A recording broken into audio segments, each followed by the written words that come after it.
T minus 30 seconds.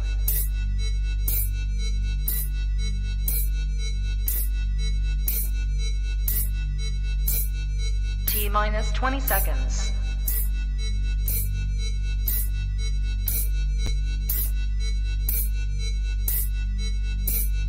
10, 9, 8, 7, 6, 5, 4, 3, 2, 1, 0.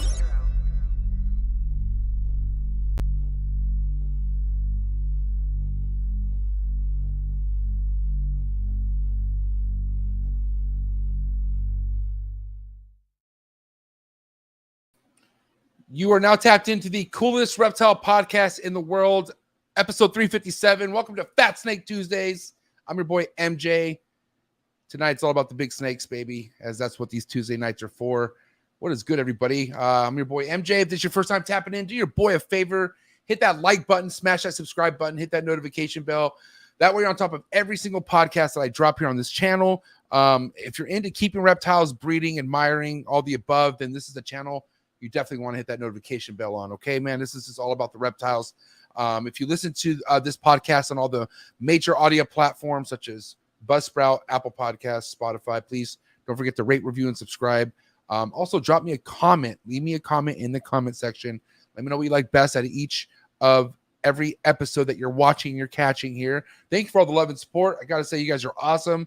All the viewers, all the subscribers, all the haters, my Patreon members, man, shout out to my Patreon members first and foremost. If you're looking for exclusive content, if you want to get your work out there more to some people who are really relevant, if you want to just kind of be more involved into the reptile industry, best thing you could do, hands down, go down to the very first link in the description below. Join the Trap Talk Patreon family. Click on that link. Join the Patreon family. As soon as you join the Patreon family, you'll get a link to the Discord, and that will tap you in with over 170 trappers all about their business, aka the animals.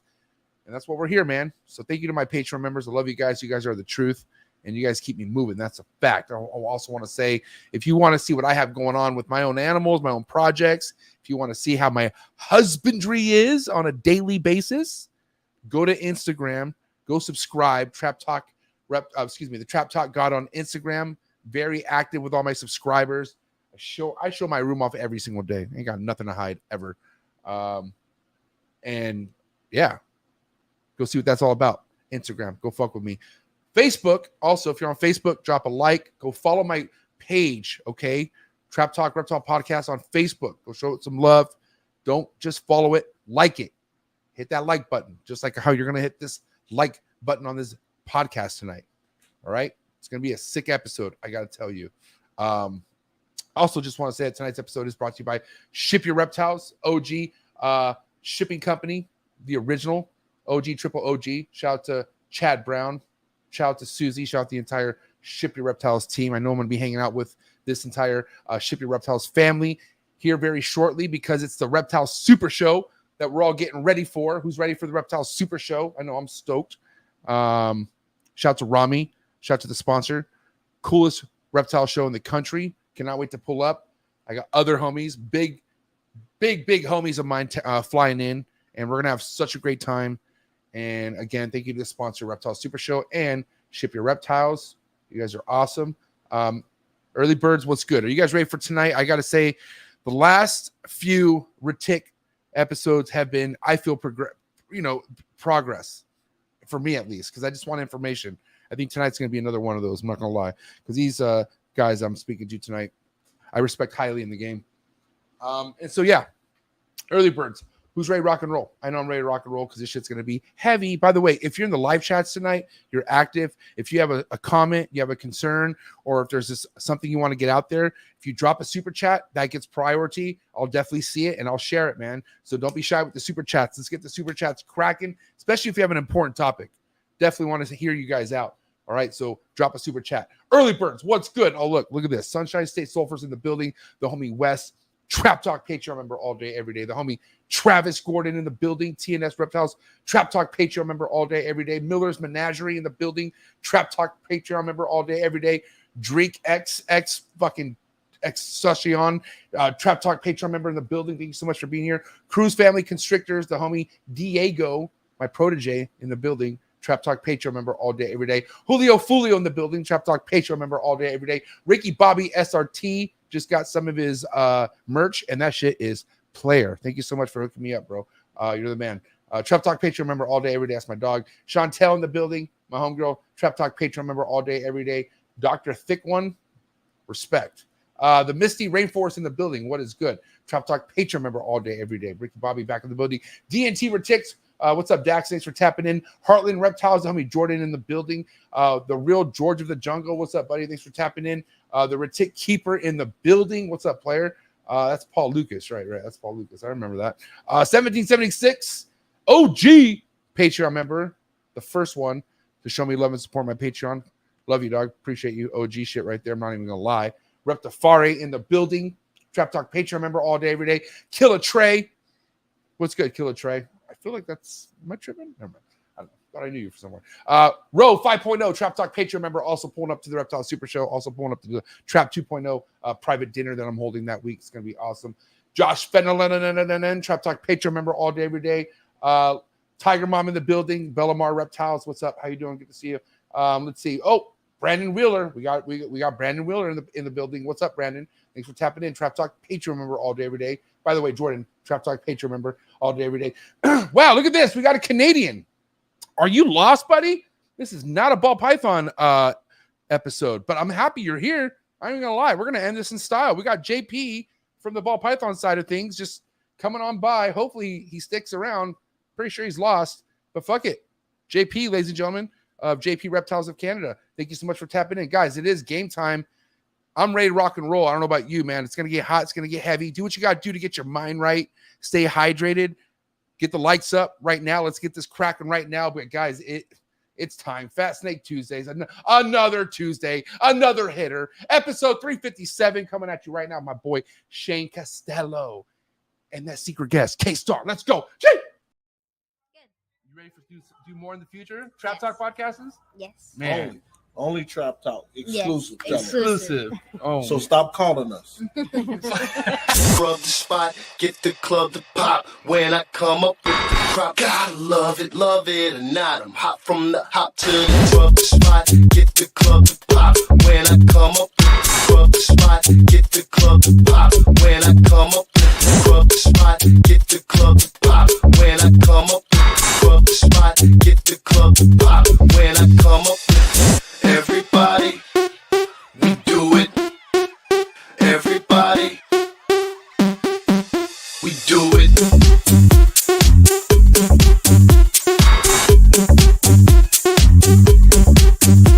Do it. Do it.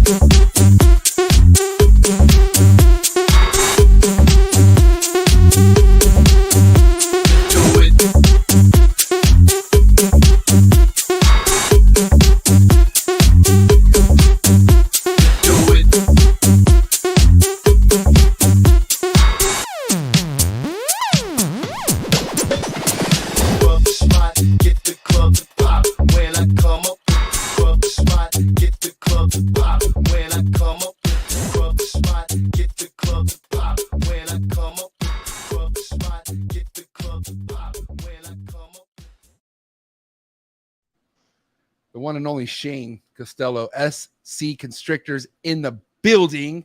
God, I love your What's up? What's up, guys? How are you? Thanks for having me on again, man. Hey, thank you for being here. I know you're a busy guy, and I know you're a family guy, and I know that all comes first. So thank you so much for finding time to come back on the show, man. It's always a pleasure to have you back on. Thanks, man. Yeah, absolutely. No, I'll make time for it, you know. Make time for the animals. This is part of the animals. I love you look at it like that because, you know, at the end of the day, Shane, you know, when there is something being talked about, I look around on who I respect the most about the topic, right? And I'm like, I would love to hear from this person, you know, but we all know that things happen, you know what I mean? And I respect the fact that you took your time to do what you had to do, and it's on your terms, because it should always be on your terms. Nobody should ever make you fucking do anything, you know what I mean? Especially when you have as much rooted experience in what we're going to talk about, which is the retics, like you do, man. Like I see pictures that kind of like make me happy. I see a young, you know, you still look young, Shane, don't get me wrong, but man, I saw a young ass Shane, man, just literally living the time of his life with all his friends, like friends I still see around today, man. And I think that has to mean something to you. You know what I mean? Yeah.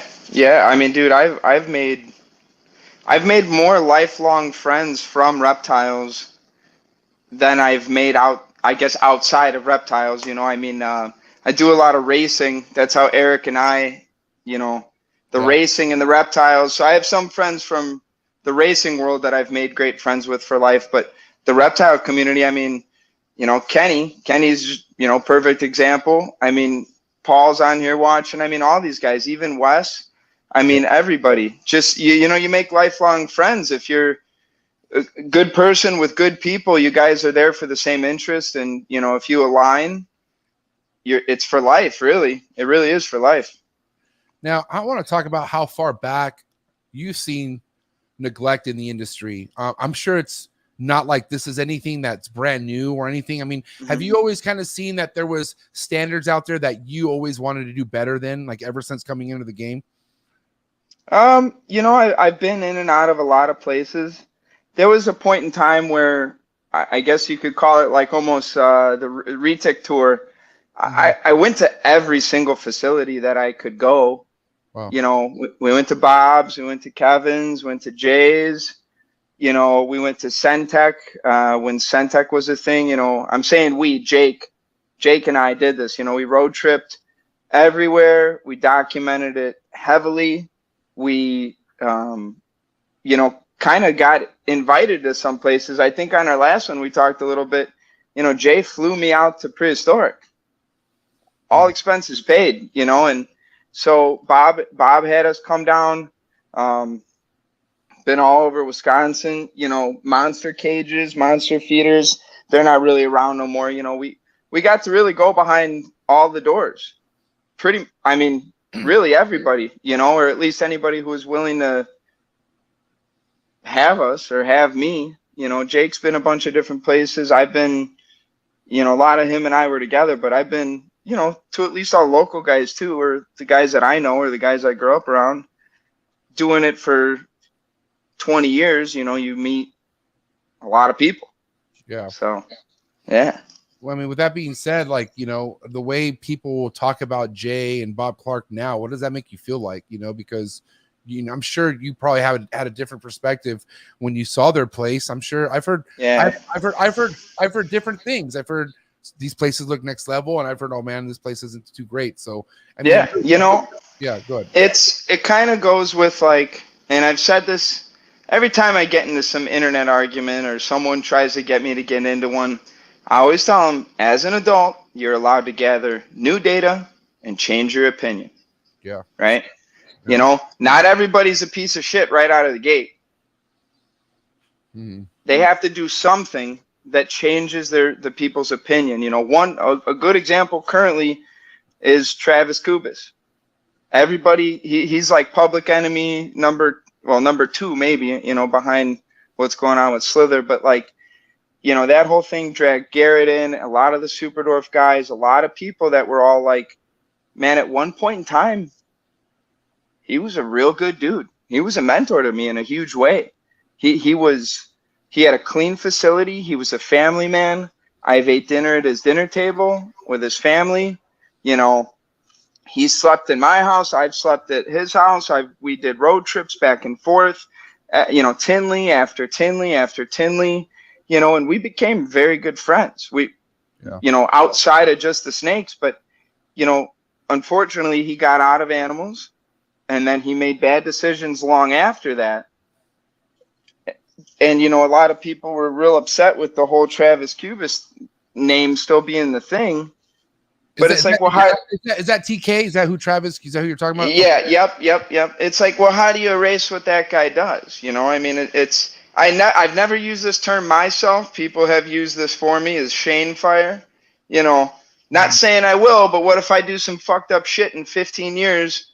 Everyone's like, oh, fuck, we can't have a Shane fire. We got to eliminate that. So it's really hard with what's going on with like trying to I guess cancel out the history of the hobby. It sucks that we're at a time right now where we're seeing all these people dip off and get just bad decisions, get called out and not keeping themselves in check, and they kind of all get what they deserve, I guess.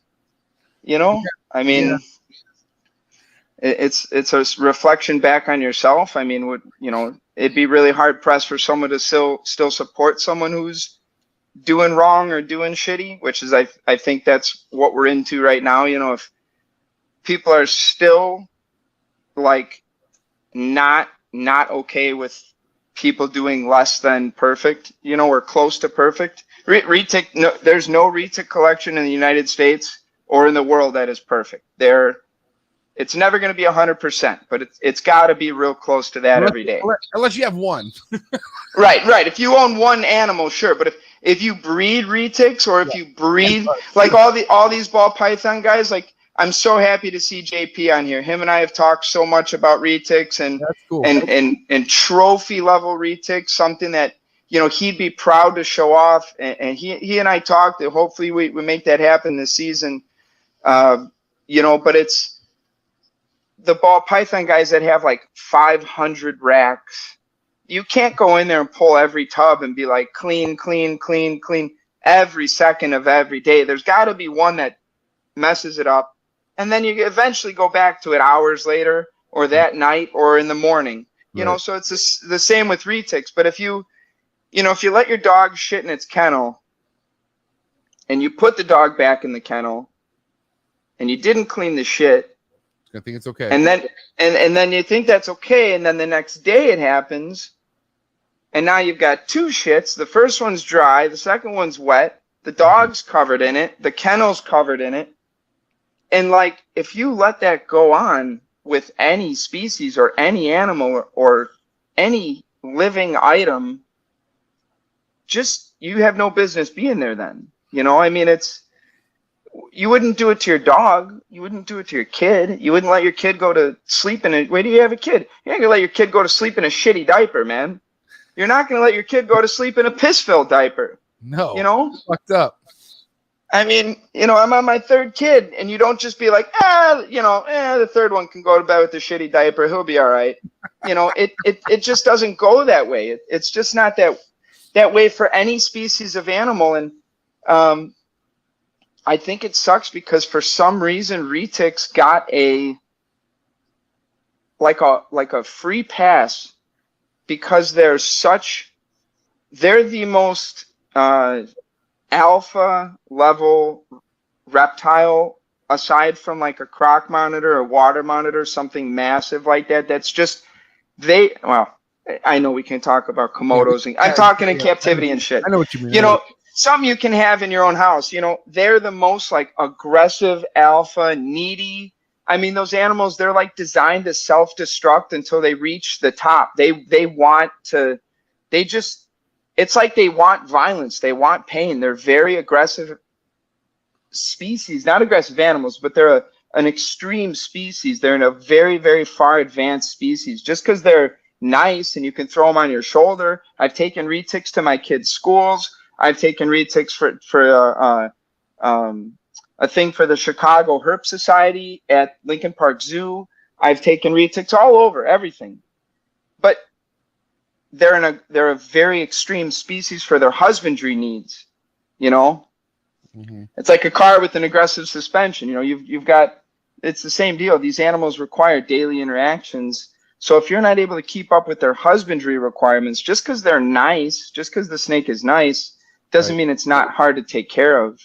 Right. And I think for some reason, retics fell into some weird gray area where it was like, it's okay that they're always all fucked up because that's just the nature of the beast. But it doesn't. It's so hard to do this because, of course, it's going to come off like, oh, Shane's just an arrogant prick. Shane's perfect, and everybody else is, underneath that, or it's just like, who's going to try to set a standard, and who's going to want to follow that person's standard, So it's like you have to look back in time and try to trust history, and that's kind of why I've been doing what I've been doing. I've been posting all of my history. Right. I've never not been doing it the way I do it today, like today. You know, I've never done this a different way where it was like, I've got one in a fish tank, one's in a Tupperware on my floor, one's in a snake bag in a spare room because I don't have a cage. You know, it's for them being such a sought after, they're a huge favorite. I mean, mark my words, if retics only grew to the size of, you know, 2,000 grams or 3,000 grams, they'd be the only snake kept in captivity. They would beat out ball pythons. They'd beat out carpet pythons. Hey, hold up. Are we talking 2,000 grams with the same set of teeth? Because yeah, the teeth, dude. The amount of retics I own that would aggressively bite me out of like just aggression because they're not nice anymore is one. Right. And I didn't hatch her myself. I didn't raise her out of the egg myself. But oddly, that's the one single snake that I would still. I'm the only person I want touching it, you know? Yeah. See, and with ball pythons, there's no snake like you have to be like that with. No snake. Right. So if you had, you know, a retic that could live 15 years in a CB70 tub and it was truly only this big around, and that's just how big the species grew. Yeah. It's like you know, how hardcore corn snakes got. It'd be kind of like that, you know, but yeah.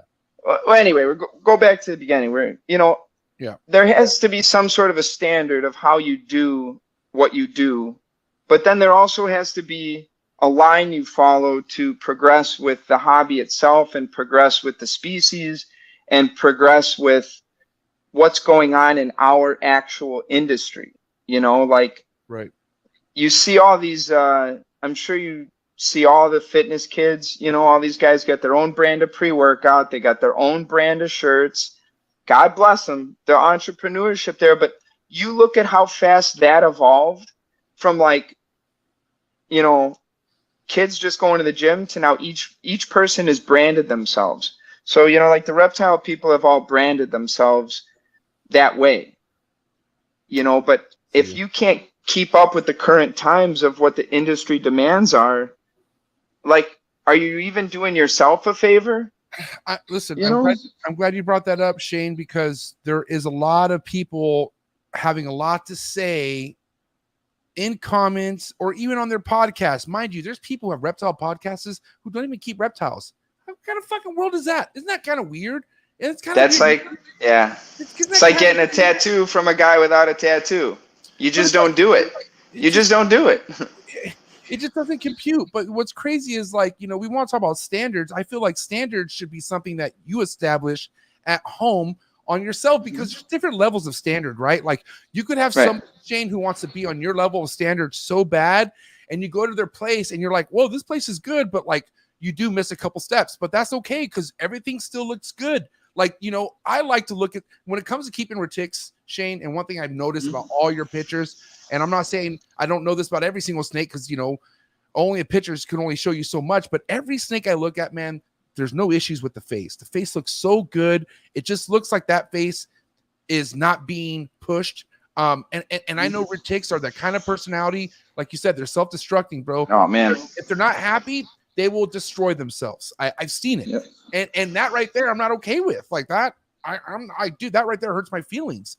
There's that kind of thing doesn't affect certain other people. That's the problem. And they think they can get away with it because they have for so long. But now it's like, dude, that's terrible. You can't keep your animal like that, you know? Yeah. But I mean, it's and that's just it. It's we had this conversation. I think it was me and Kenny or me and Paul, the retic keepers on there. We're on the phone. I said, like, it's like saying you don't have, like, nobody can get mites. But if you get mites, at the same moment you get mites is the same moment you get rid of mites. Like, if you ever have to say, I still have mites in 2023, pretty bad. I mean, if you're not already doing enough mite prevention in general to never get them, you're already losing. You're already behind the current times. Like, getting mites is not even something I really consider anymore because of just the industry standards of quarantining, mite prevention things in your room, and just it not happening. You know, it's there's too many things that people aren't keeping up with that sort of stuff. You know, I hear about it all the time, all the BOI forums and all the different stuff. Like, man, I got this bag from this breeder and this breeder, and I got mites. I mean, I'd be too embarrassed to even send a snake out. Like if you have mites, you know you have mites, right? I mean, you can't not unless you're that ignorant. And then again, you're failing yourself and your animals. If you can't identify the most basic common of things. I mean, you don't think I've gone to a reptile show and with no animals and come home with mites? Of course, everybody has. I've come home with bags of bedding and got mites. You know, I mean, people know and that was another thing, the transparency level is, you know, I show all my stuff really all the time. And that's kind of why I went back in time. And, you know, if I were to say, oh, I have, my retics don't push. Well, of course they do. They all do. When if they need to, if they get to the point of something's messed up or they're not happy or something's off, they start pushing. Well, I work very hard to never let them get to the point of pushing before it becomes a problem. You know, but if you're at the point where the snake is pushing, you know, all day, every day, all the time, weeks after weeks after weeks, and you really haven't personally tried to address it, you know, I have more empty cages than I have full cages with animals in them. So I have an option to put an animal on a higher level, lower level, a rack, a small rack, a big rack, lower level, higher level, different temperatures, different areas. They have options because I think they need options. You know, it's after a while they start getting where they're just, it's like, you know, the Jurassic Park, you know, they're just testing the fence. Yeah. Until they can figure out, you know, if they figure out a place that they can fuck themselves up, they found it, and they will, you know, they'll almost try to kill themselves in that corner or in that space or in that gap. You know, I mean, I've had to the point where, you know, you got to do your animal a favor and move it. Like if your dog doesn't like its cage and it fucks it up every single day, you're going to notice it and you're going to get a different cage, you know? Yeah. Or your dog doesn't want to sleep in its dog bed because it hates it. You're going to answer the animal's request. They can't do it themselves. You know, my retics can't clean their cages themselves and, you know, all that kind of stuff. So, you know, listen, Shane, policing ourselves is something that a lot of people are talking about what we need to do. And I know that wasn't the way of back in the day, or maybe it wasn't, but I got someone who's going to join us, man. You might know him, the big dog, Kenny, aka K-Star. Oh, Kenny. What's up, dog? Here he is. What's up, man? You didn't want to do this, I don't think, but he's here. He wants to. What's up, Kenny? Dude, you're live. I'm sitting here and I'm listening. First of all, what's up, everybody? Man,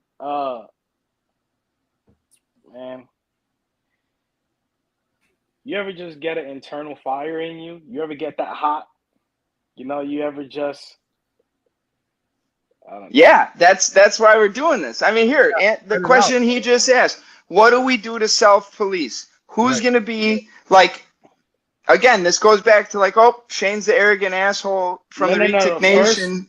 First off, right, this is something I express, you know, a lot of people, again, you know, like,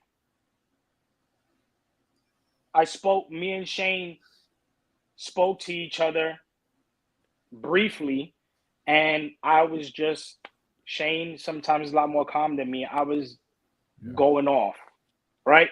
Listen, one person, you cannot sit here and put all of this on one person to change everything. And what upsets me the most is that everybody's looking for one person to change this. And just like Shane said, the mites was a perfect example. If everybody is sitting here doing their part in what they keep, there won't be such thing as mites anymore, because where they're going to come from if everybody's staying on top of what they keep. Whether they're breeding rodents, whether they're breeding reptiles, whether, you know, you have substrate, whether you got newspaper, whatever it is you keep, however you do it. Mites come from plenty of different places, but at the same time, when you're sitting here and you're shipping people animals that have mites, number one, huge no-no. Number two, it's outrageously embarrassing if you do that knowingly. Right. And number three, that is happening because you're not doing your part. Yeah. So Right. Or if don't care. everybody did their part, it would be extinct. But one person cannot do this. Everybody's sitting here and everybody wants to see, well, let's see your house. Let's see your room. Let's see your collection. Let me see your cages. Why? What does that do? What does that do at all?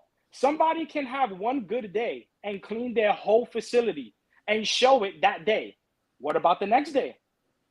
What about the next week? What about the next month? That doesn't change anything. Right. What changes is people. People as keepers have to want to do better. And if you have questions, ask. There are people that are willing to help if you're willing to get help. If you don't want to sit here and you don't want to be helped and you want to keep being shitty, we're good with language, bro. Yeah. Oh. Yeah. If people want to continue to be shitty, do your thing. But that's on you. That's where, like Shane said before, you're gonna get left behind. Right. Because everybody's that's how it goes. But okay, but none of you guys take this personal though. Like, no, Kenny, I know you're not. I know you're rooted into retics, but no longer keeper ticks. You have a lot of experience.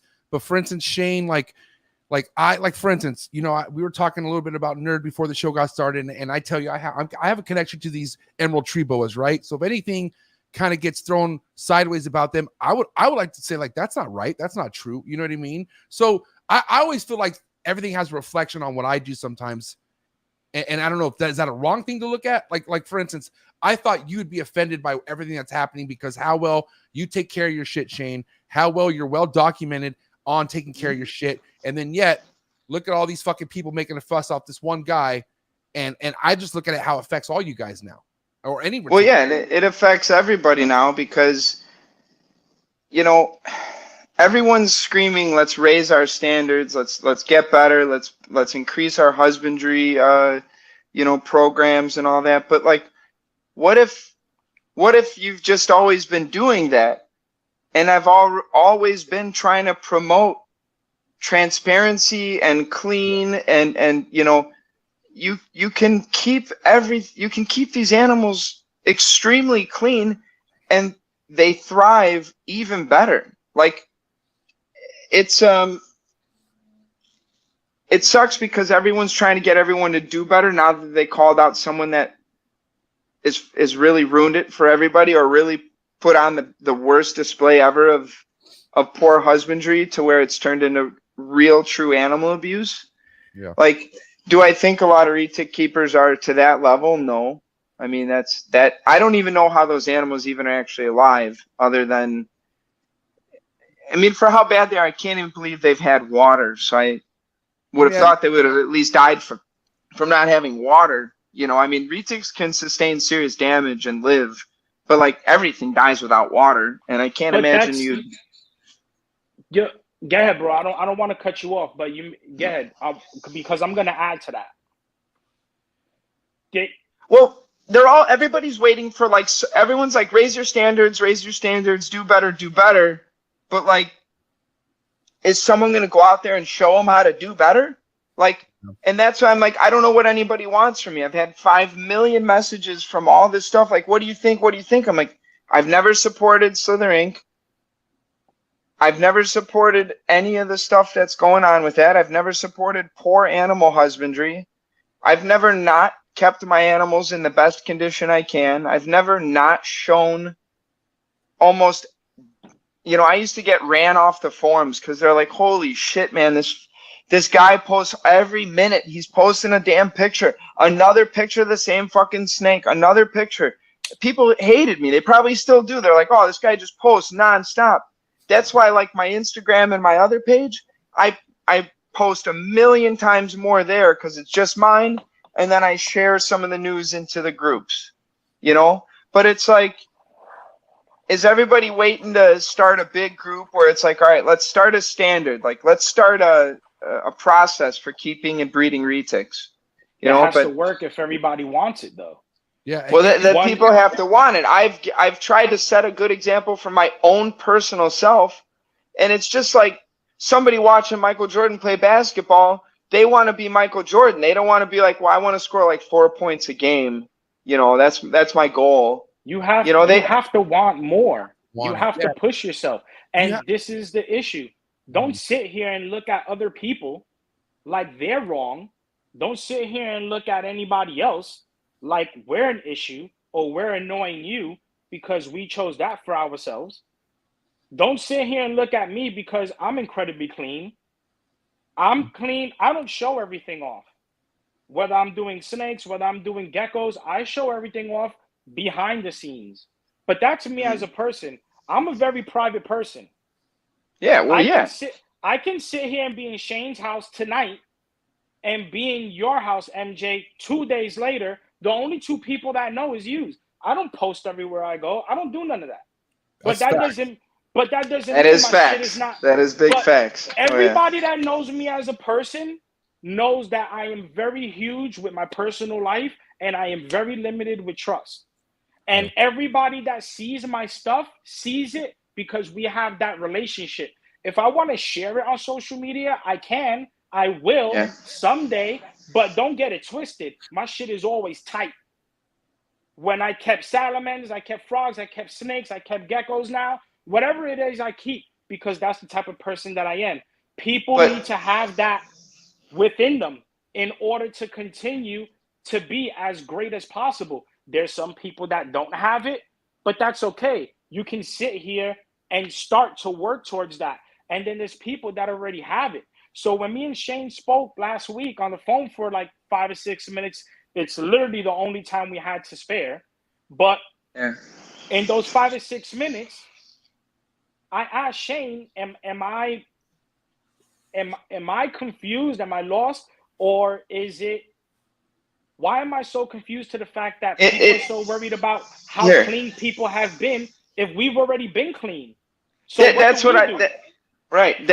so I still go back to, I don't know why Retic somehow got some weird free pass or like some weird workaround. Like, you don't see ball pythons kept in just real shit conditions.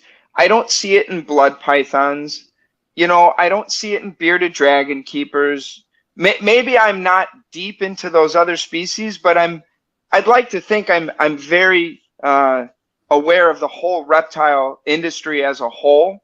Shane, Obviously, Shane, I think there's a Samson in every bit of everything we do. I'm not gonna lie. I don't disagree with that. But then look at what's going on though. I mean, it's like retics. Like, well, is there no bearded dragon guy that's got like 5 bearded dragons missing legs and no eyes? Why? So why is it all coming down on retics? Because I spoke to MJ about it, and I told him there's a Samson in every corner of this hobby. Yep. There's one in the gecko world. There's one in the retic world. All python. All python. All pythons. Sure, 100%. I know one in frogs. I know there's one everywhere. But the fact that this got brought to light and it got brought to light in the retic world, that's where everything blew up. Look, how toxic is the retic world? It's pretty fucking. It's horrible. It's fucking terrible, man. Yeah. Hold on. It is toxic. It is because you know why? It's exactly why everybody thinks it is. Because it's the biggest egos. Everybody's like, oh, here's a pet store, and there's a lizard, a bird, a frog, a turtle, a fucking 20-foot snake. Oh, I'll take the 20-foot snake. It's it comes from there's a reason we're retic guys. There's a reason retic guys are retic guys. I wanted a big, huge, giant snake. That was, that's what I wanted. It's the same reason there's a guy who wants a German Shepherd or a Rottweiler versus a guy who wants a poodle. Mm-hmm. You have a different. You can't, take your poodle and roll up to some, this bite school where I'm taking my Malinois to get, in a bite suit and train. You're not going to show up with a Cocker Spaniel or something. What I mean? Listen, hold hold on. Yeah, you're not gonna show up with a Cocker Spaniel. That's not gonna happen. But this, I don't know if you can see it, but this really is a good question. And he pointed. I mean, it was directed to Shane. I mean, anybody can. I mean, either of us can answer it. But let me say it out loud. Can I say it out loud? Right. Go ahead. Because it's a good question. I can't even see it. I'll read it out loud, guys. I'll read it out loud for you, Shane. All right. So, all right, here we go. Shout out to Brandon Wheeler with the super chat.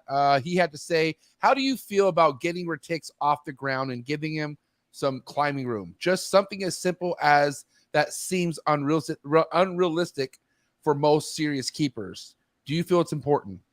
It is important. It is important to give your animal as much enrichment as you possibly can. The most you can offer, they will utilize it.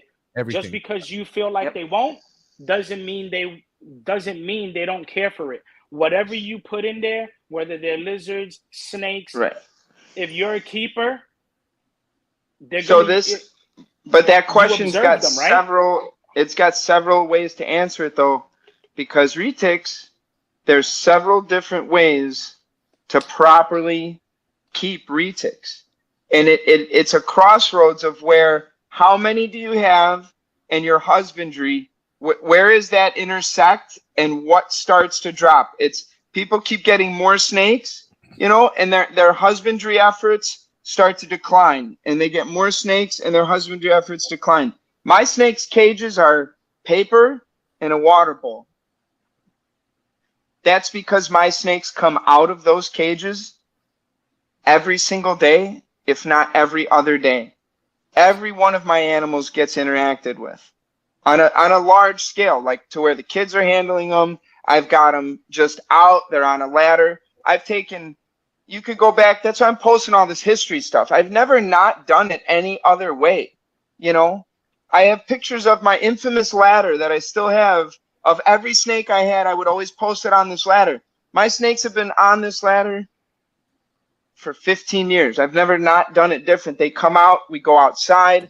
I do outdoor pictures as often as possible, But if you're running 3 animals or 4 animals, they need, retics would do really well in something bigger, something where they have some more room, where you can give them a more natural temperature gradient where they can do their own thing and maybe live in there. But maybe you don't interact with that animal every day. Maybe that animal is a display animal.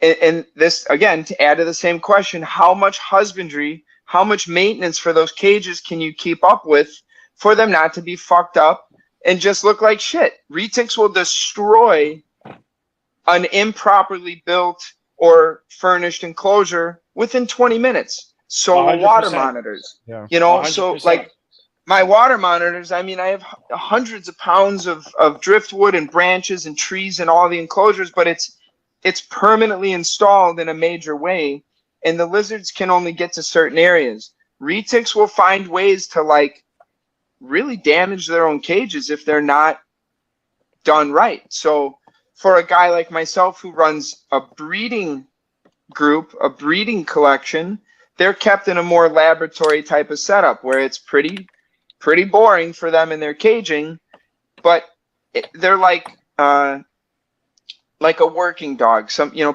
different people have different working dogs. Some of those dogs don't have the most social life. They're not sitting at the dinner table catching scraps. They're not sitting on a couch. They don't go on a walk to the park. They're in a kennel. They work. They get their specific type of play. It's a system, right? And those guys can maintain 10 dogs that way systematically. But if it was one dog and it didn't hunt and you still kept it like you hate having this dog, you shouldn't have the dog. It's like that. So the animals, for the guys who have 5 retics who can properly maintain them and maintain their husbandry more than the actual animal itself, the upkeep of the animal is where you have to figure out where that comfortable number is and what's proper. So, if you have 3 retics, they will utilize every single inch of that cage until they find a spot they want, and they'll likely sit. Right. So the aesthetics there might be more for you, but also there to offer something to the animal but I'm sure you've seen, like, Eric's got the place set outside his house. He brings his snakes out. Yeah, but if you go, just like Here, you said, Eric. what do you takes do? stuff out. Well, right. Well, that's what I'm saying. You do it that way because do all the people realize what do you think happens when a large adult mainland takes a shit up on a branch? Like, you have to take apart the whole cage to fix that right. Otherwise, that cage's husbandry is going to fucking plummet, and you're going to have a disgusting display cage. You know, monitors shit in the water. That's why my cages look like they're clean every day, because I don't have to maintain poop. I never have to clean shit.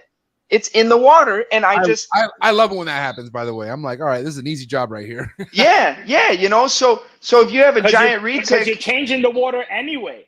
Yeah, exactly. Right, the water's, I got filters, I got hoses. I mean, I do water changes every day. I got 2-inch hoses, I got filtration everywhere, all that, because keeping water monitors healthy, you maintain the water as part of their husbandry. That's their like primary requirement, is keeping their water in check. Yeah. You know, so that's like with retics. If you build these big enclosures and build that, and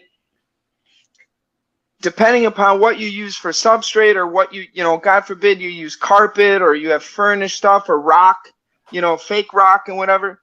I mean, the retics are going to destroy that. So make sure you can keep up with the husbandry of keeping the cage looking the way you want it. It's like a fish tank. You know, it's the same way. The fish tank looks pretty whether you have fish in it or not. But if you put a fish in there that's too big and he fucks all your coral up, you're going to be in there every day restacking stone and fixing your stuff and, you know. Bro, it comes down to this, Shane. Retics are not a skip-stepping animal. You don't skip retics. And you can't. Once you do and you get comfortable with it, it starts to catch up with you.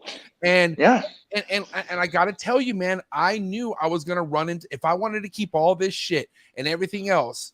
And so I give people like you mad props, Shane. There's no way I could have kept all these mainlands I was in love with at the same time, because I would have walked in here and had to deal with a fucking impact. It's wild, man. Or something bad every fucking time. And Kenny, how many times have I called you, Kenny? Like, hey, Kenny, do I have to take it to the vet this time? And you're like, dog, no, you don't.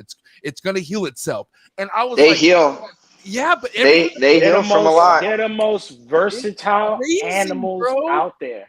And so they are amazing. So for that being the case, and mind you, the reason why I even dealt with it for so long is because after a while it did heal itself, and I did figure what it was for it to do that. So for this guy Samson to have all these animals to look like this, bro, and these fucking things, I think about maybe how many times they've healed and got it back again, maybe, because they are good healers, right? But it's neglect, bro. Yeah, a lot of those pictures are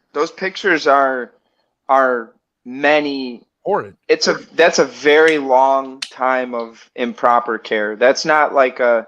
Retics can turn pretty quick, man. They can damage themselves very quick, but you got to look at the whole picture, the environment, the animal, the situation. Like, there wasn't like one that was kept pristine and then the rest were like, you know, it was kind of like all really bad, you know. And like you said, you learn what does what damage and what retics do and don't like, and that's what I meant by like staying up to current times. Like, pushed retics are like messed up faces and all that stuff is so 2010, you know. That same thing with mites. How about the head scale? You know, people used to buy they used to buy retics. I remember somebody getting a baby off me. It was a baby purple motley, and they were like, hey, is there any chance we can talk about like you know, me getting like a partial refund because you know, something happened with its head? And I was like, well, what happened with its head? And they sent me pictures, and it was rubbing in the sack. So it you know, it happens. Well, that's what I'm saying. These animals are so crazy like that, where they will self-damage themselves to where it's sometimes you can't stop it, you can't control it, you have to change something, You know, or like when you shipped, you can't control what happens in that bag when there's snakes. I take pictures flying. of everything, and I send videos. I've always done videos and pictures of everything while I'm getting it ready, so that way you see it's alive, it's healthy, and it looks the way it looks before it leaves me. I told the person, you know what? I'm not even going to offer a partial. If you have experience shipping, I'll refund you right now. Send it back to me. And they were like, but I want to keep it. And I was like, so just let it settle in, feed it. It'll be gone within 2 sheds. And it was. So, but in order to understand that, you have to have already put in your time with these animals to be able to know that. A lot of people don't put the time in. They don't know how their animals behave. They don't know what their animals need.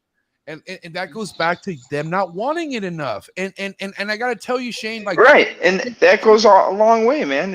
A lot of the people don't want it bad enough. You invested so much time into yourself researching and going to people's collections so you could get an idea what you want to do. People need to go do the fucking same thing. Why do you think I have the feelings I have with certain breeders? Because I saw what I saw and I'm not happy with it. And I know they didn't do a fucking thing to change it. So that's why I have this my chip on my shoulder. It'd be one thing, like if I saw what I saw, and maybe they got wind of it and they're like, I need to switch this up. All right, people fucked up. Right. That's exactly the point. That's what a lot of this what is turned into. Like, if there's people out there that are like, this guy thinks this guy keeps bad, this guy thinks that guy keeps bad.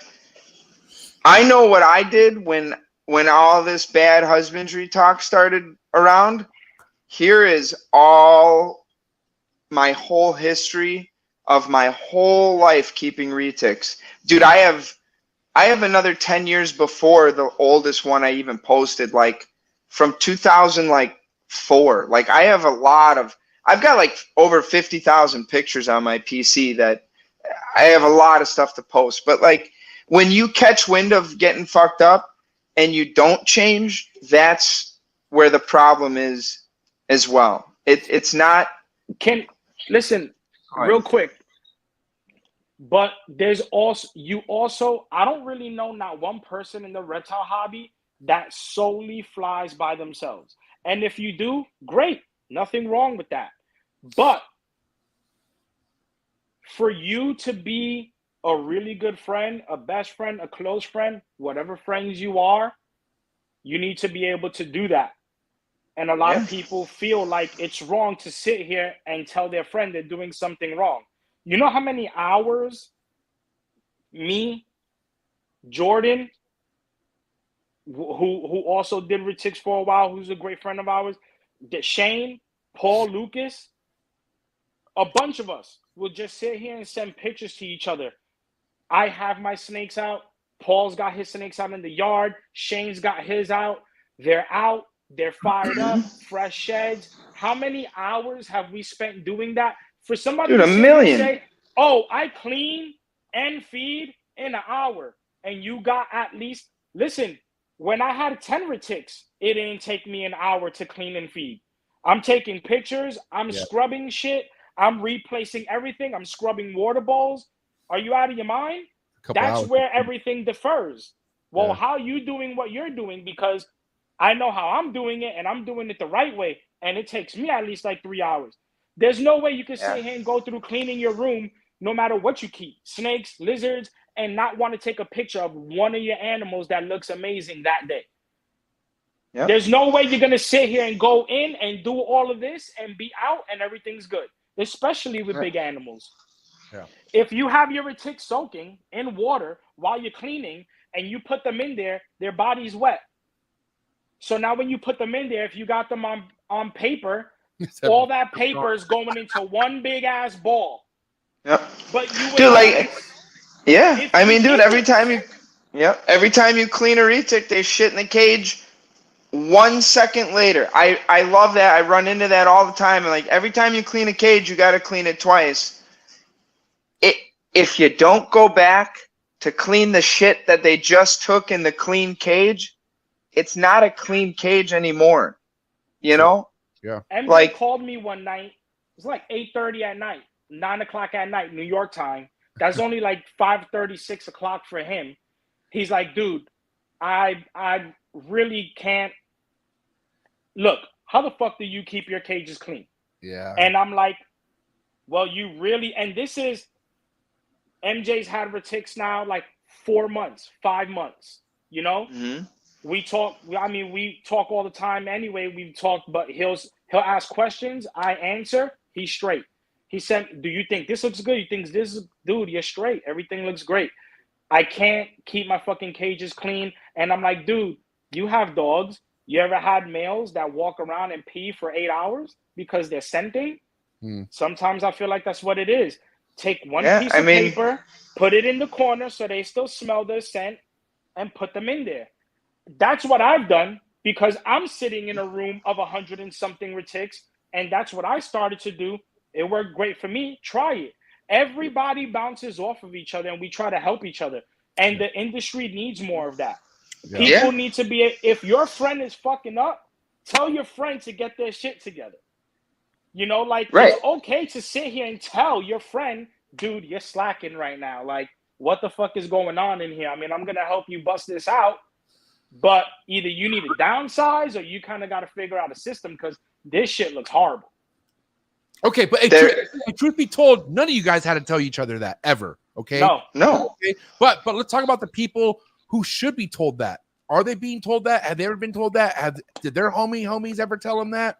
You know what I mean? I feel like you're more in tap with so many more people than we are, and you have become versatile where you not only did ball pythons, now you started to shed light on geckos and retics and all these other species, and you're bringing all of that to your platform, which is amazing, like I told you before. But that's a question that I have for you. Since you're so tapped in with so many more people on a daily basis, do you think people are actually doing that?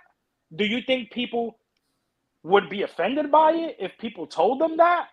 Like, do you think any of your Patreon members would be like, yo, MJ, you tripping right now? Why you coming at me like that? So how about this? Remember that one time when okay, let's talk about how crazy I was getting imports. Okay, let's talk about how I was fucking just buying imports left and right. And I posted that video of that white lip, and you're like, yo, MJ, there's a fucking mite on your white lip. And I'm like, what? I'm like, you're tripping. And he's like, no, I swear to God, go back and watch that story. Remember, this was like fucking like 4 years ago. And I was like, nah. And I went back. Sure enough, there was a mite on that thing. And I was like, you know, of course, embarrassed, but I'm like, God damn, I'm glad he fucking told me that. You know what I mean? I'm glad he fucking gave me that heads up because yes, mites are common, but that's something I want to fucking address right away. Like, that's not something I can just go to bed and let that slide. You know what I mean? No way. So, but see, a lot of people don't have that in their head. Like, they don't have that fire in them where if they see something wrong in their room, they're like, I need to fix this right now. They're just like, well, I'll fucking take care of it tomorrow because I know this snake's not going to die. Like, nothing, this mites aren't going to kill it. I'll fucking deal with it tomorrow. And that's a problem. Like you should not be okay with going to sleep like that. I think. Yeah, no, I remember meeting Shane for the first time. We're talking 2013, 2014-ish. Jordan invites me out to Tinley. I know nobody. I've never physically met anybody. And then all of a sudden I'm sitting down at the table. We're kind of hanging out, talking to Shane. And the only thing I could tell him, I tell him to this day all the time. I tell him, dude, the Sun Tiger hogs were one of the greatest snakes you ever made, hands down. I don't care what anybody says. And he had them.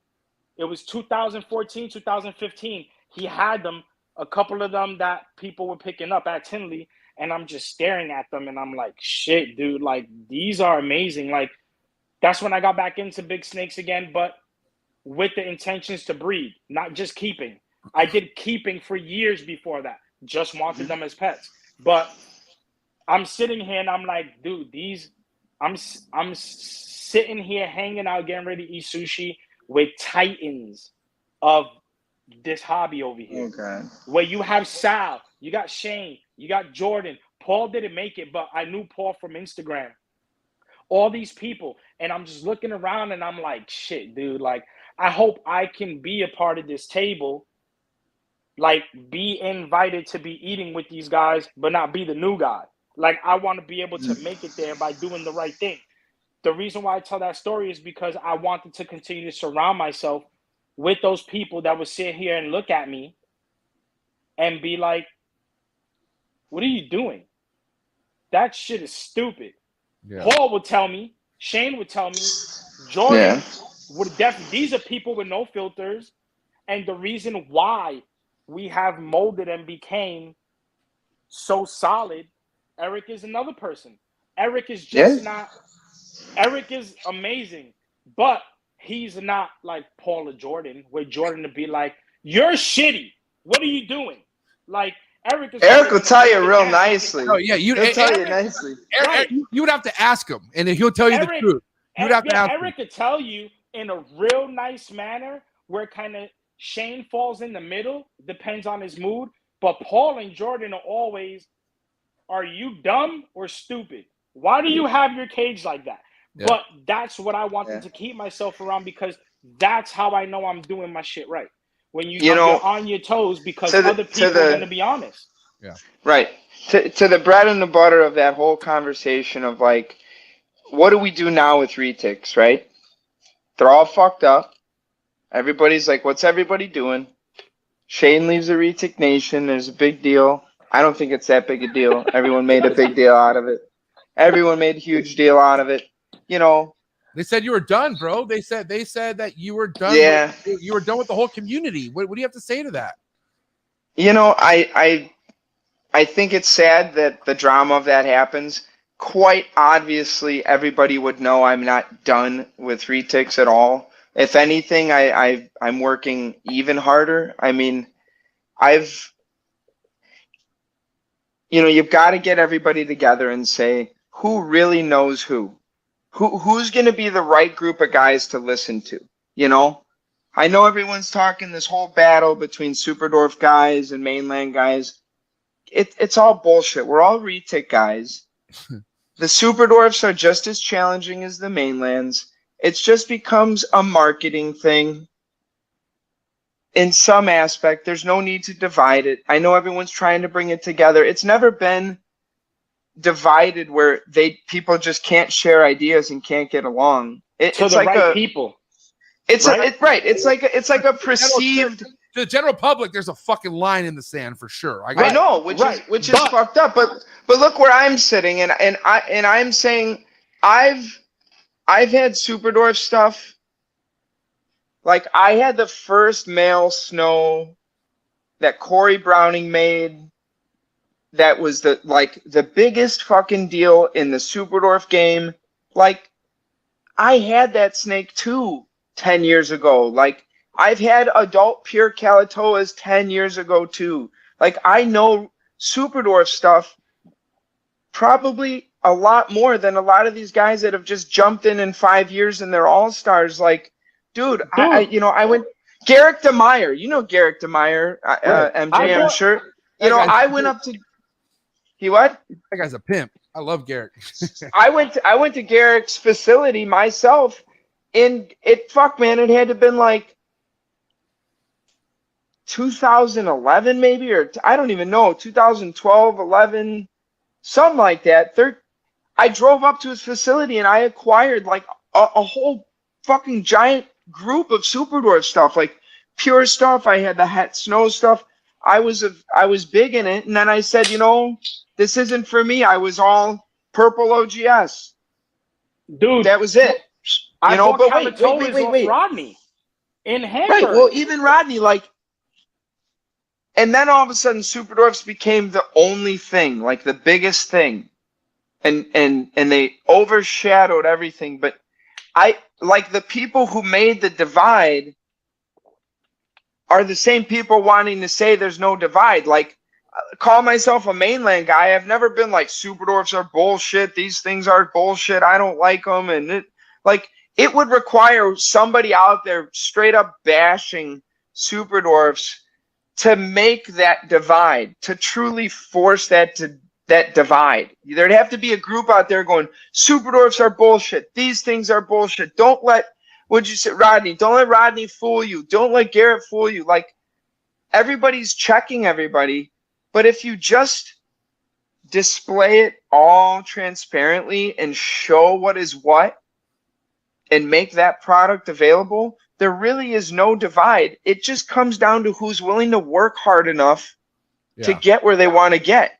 That's all this is. All these, True. you know, you get the guys that knock the world first makers. I strive very hard to make worlds first because I don't give a fuck about the money. Politely, they pay for themselves, sure, but I didn't start doing this to make money. I started doing this because I wanted to make a purple Sunfire, and then I made one. And then it took me 10 years to make a purple OGS Sunfire. So money's been a byproduct of the drive to want to do something first. You know, if you're not trying to come out with a new product, don't you think Nike would have went under if they didn't come out with a new of the same stupid shirt you bought last year, the same shit, just another stripe or line or this? It's called staying relevant with time. But see, everyone's had the same fair deal, right? Everyone started with 0 snakes, and then they had to figure out how to get where they are today. It just depends on how hard you want it. That's what it all comes down to. How hard are you willing to work? You know, I've bought snakes from people that they still have the mother and the sibling babies, and I've still beaten them to that project just because I'm working harder, I guess. I don't know. It's not doing it out of... And Shane, you know what? People are going to take that out on you just because you work harder than them. That's right, and they're going to say, "Oh, Shane's an arrogant asshole." But that's what I'm saying. That's the problem. Yeah. Instead of sitting here and being upset at somebody that worked harder than you, at something you set out to do before that person, congratulate them or don't say anything at all. Right. Why do you want to sit here and throw shade? Most people are haters, though. That's the thing. Most of the people want to be haters. Most people are miserable, bro. That's what it is. I know. Listen, and this was my problem. This is all. I'm going to say it once, and I'm going to leave it alone. Because this is something that has been bothering me so much, and I'm going to say it once, and I'm going to leave it alone. Go ahead. There is nothing wrong with people walking away from something because that's what they want to do. We have lives. We have families. There's people with kids, wives, fiancés, kids on the way, kids already running around on the ground, jumping and throwing and doing whatever they're doing, being kids. On top of that, they have reptiles, they got dogs, they got cats, they got jobs. Cut the bullshit. Shane decided to sit here and walk away from the nation. Suck it up. Yeah, figure it out. He has his own life. He's his own man. He is a father, a husband.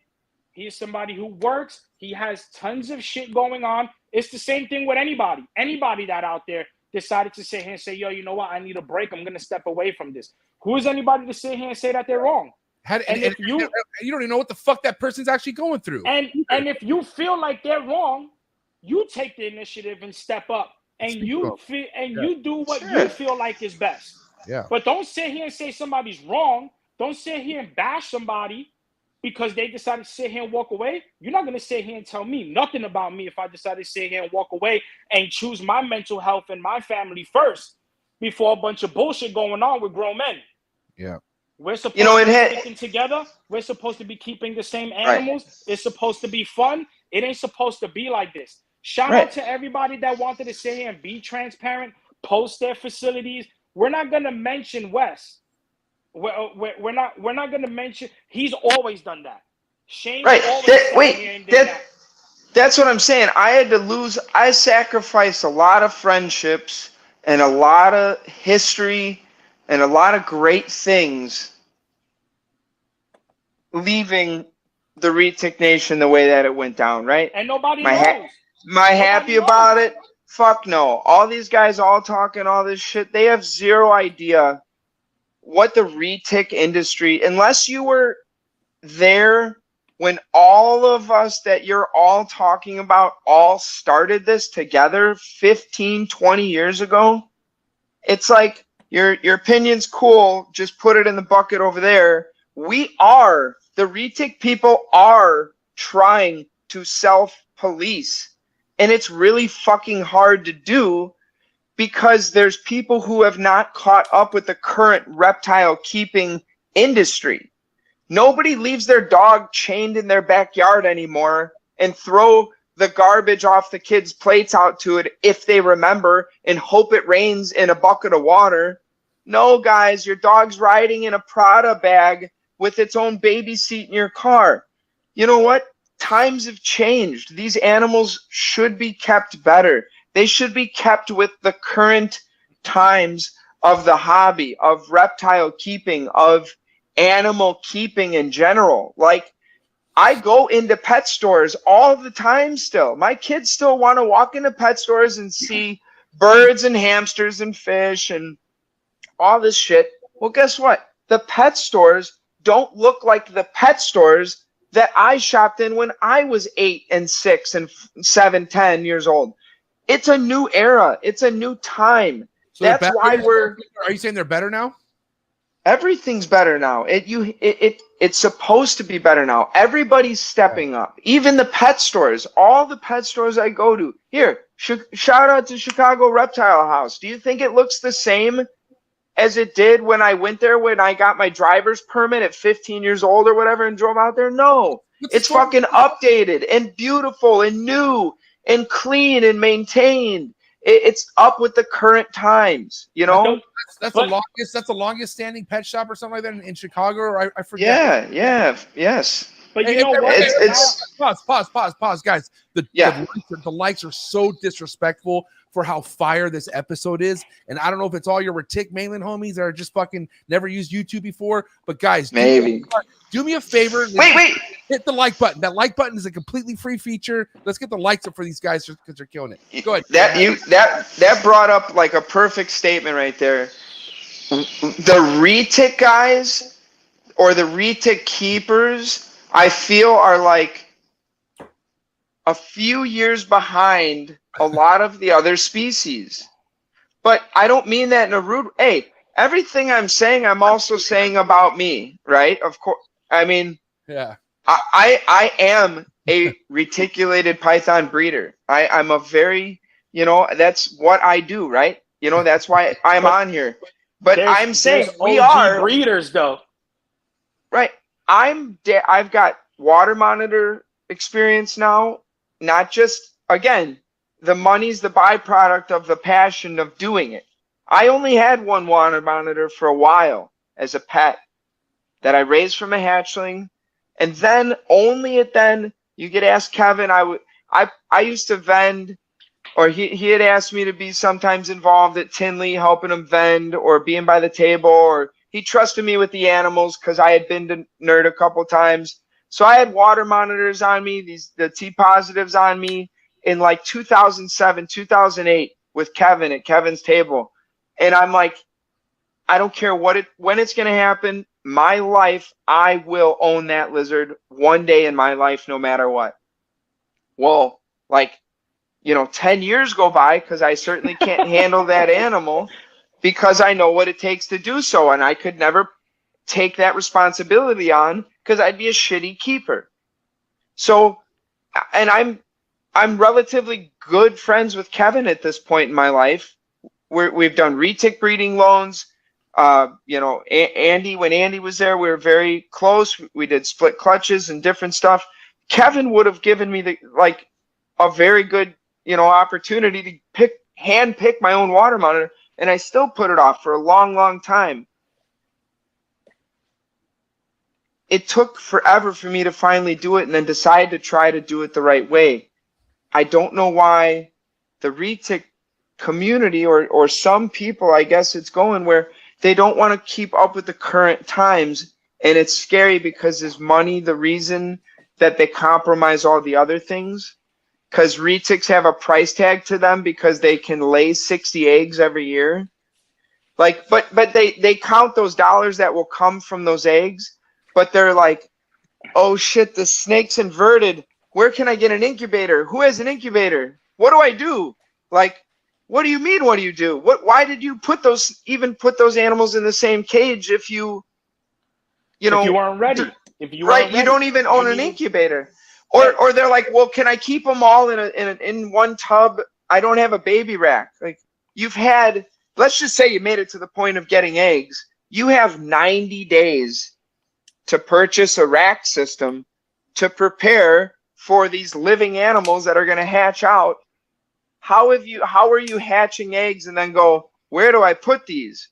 What do I do? That's gotta be one of the stupidest Look, things. Like, I didn't. But dude, it's all. I hear it all the time. I see it all the time. Or like, you know, you want to make. They're like, this clutch is $100,000 clutch. Let me put it in an igloo cooler with a fucking heat pack and a computer fan and you know, it's like you have so much pride talking about how much money these animals can make, but like igloo cooler, dude.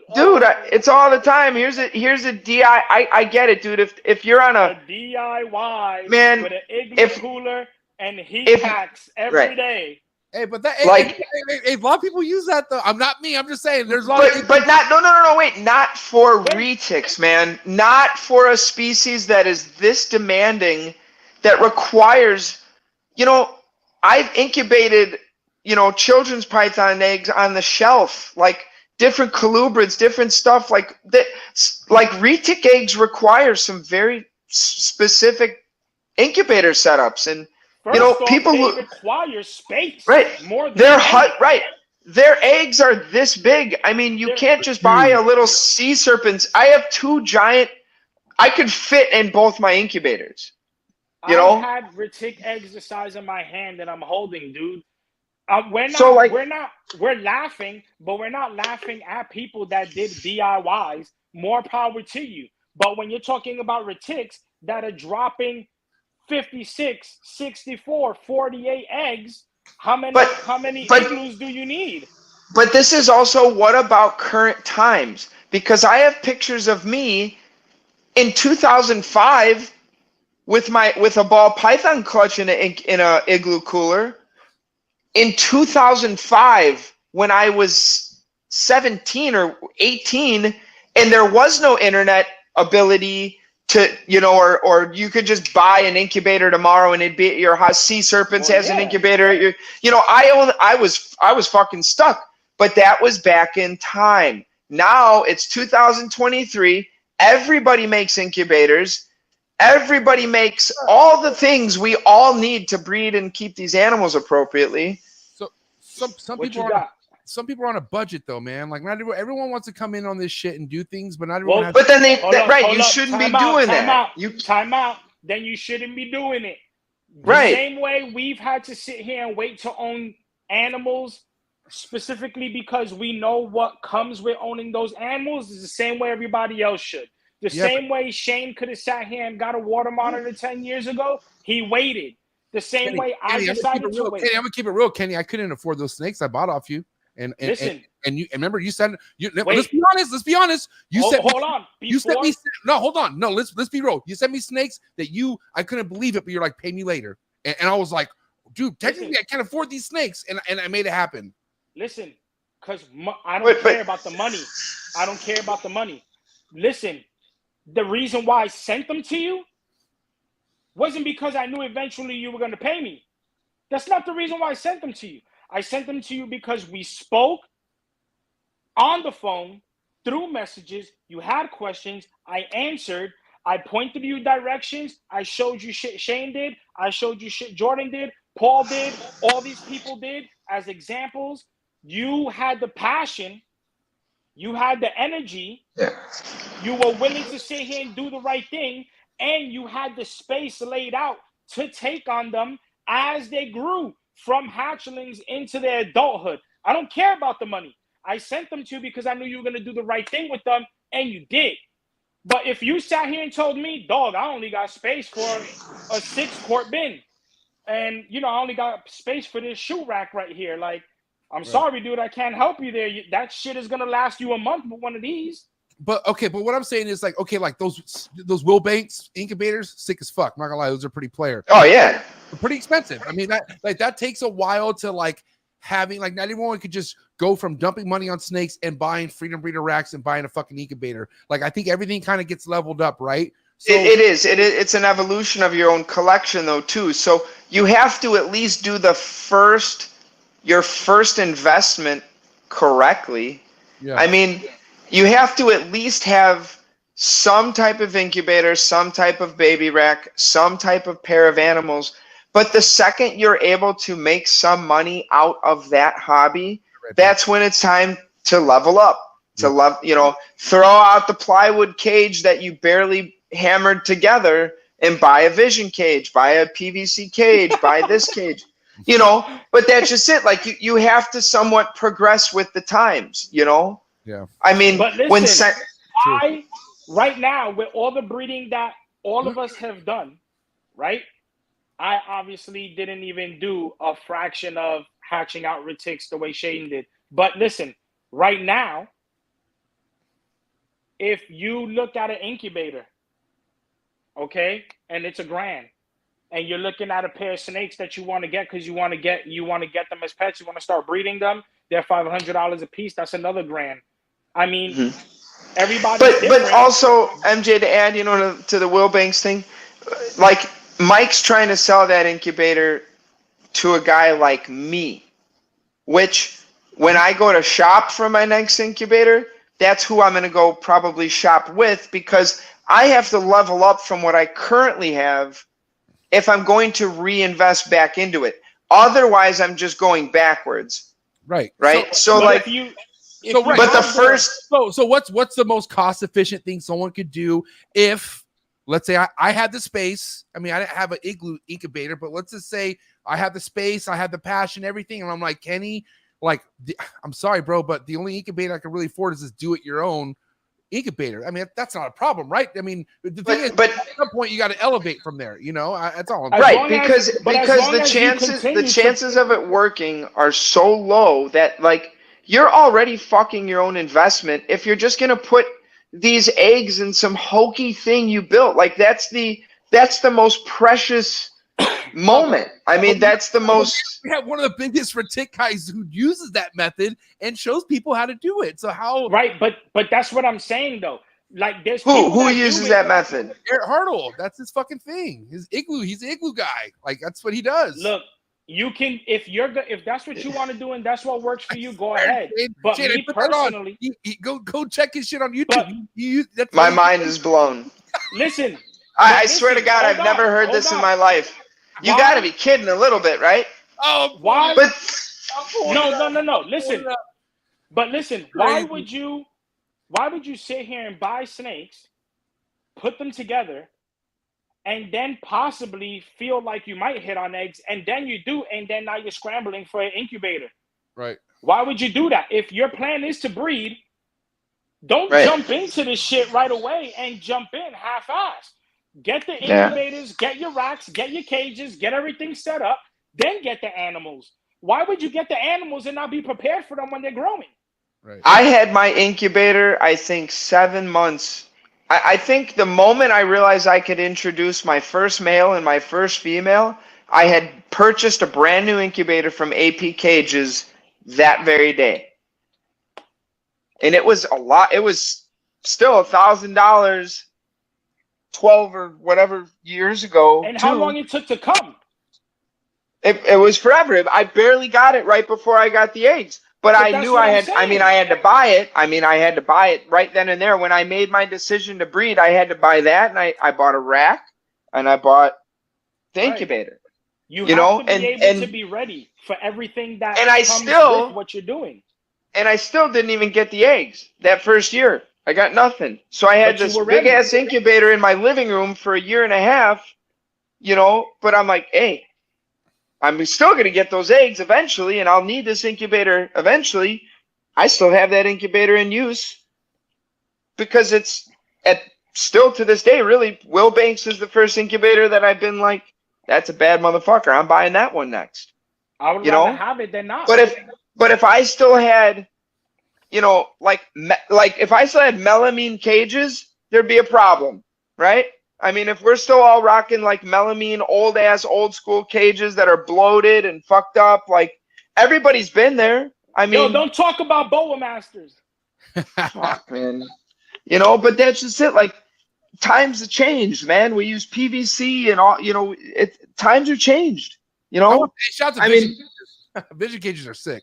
I gotta fix my camera. Keep talking. Sorry. Yo, vision cages there's a lot. Even when boa masters, dude, I had some boa masters. Visions were the shit.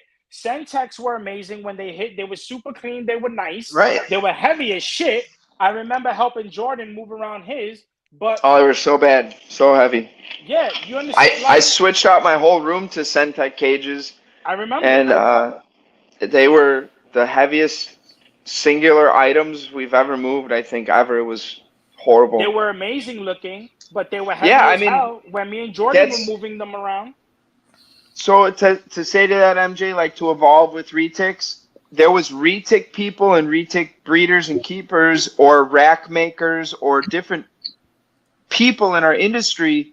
You know, people came out with bigger incubators. Centec came out with like retic caging. You know, a lot of people who were still popular or relevant or keeping up with times, everyone converted their whole room to Centec cages because that was the newest and best thing we could do for our animals. And then after a while, we figured out there was flaws and things people didn't care for. They made really great display cages. I'll find all my old Centec cages. I mean, that was even when Kenny was here. We would have people drop in I got plenty of complete pictures. random. But those cages were showroom clean every single day. Yeah. Because they couldn't not be, because they were pure white, and I posted pictures of something in that room every single day. You'd know if the cages were shitty, so you couldn't keep them shitty. So it helped keep people in check, you know? Are Centex the ones that with the latches they turn and they fold out? Are you talking about like the ones? Yeah, the drop down doors. Woo! Them boys are bad for. I didn't get to big ask you retics. this. I'm gonna ask the both of you right now. I asked MJ. Me and MJ spoke about it for like 10 minutes. I think maybe like 2 weeks ago, right? Mm. Yep. Think about this. Why is it that everybody? There's a difference between having a hobby and then your hobby also being a business. Why, if people sit here and say it's a hobby and this is your hobby and you love it no matter what, when it fails in the business aspect, you want nothing to do with it? Yeah. Why? That doesn't make Why? sense. Well, that's because money is the only factor really keeping you there. Your heart's not really keeping you there. That's not a hobby. Right, that's not a hobby. Yeah. And now you see it more than ever. Yeah. For the people that are sitting here saying this is a hobby and I love it no matter what, just like when Shane said, I'm not on the nation and everybody thought I was done. Why?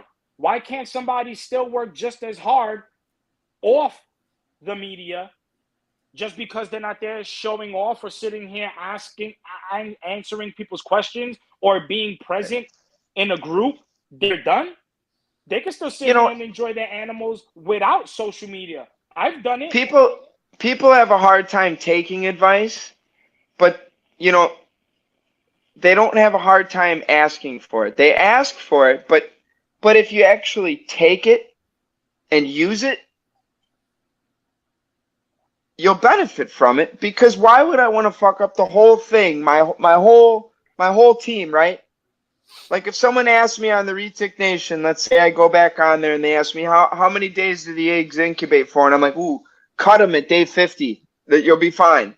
Like no one's ever been misinforming or not helping, So everyone's like, oh, we have to do better, make a better example. But what if you've never not tried to set the right example? What more do you want to have happen or do?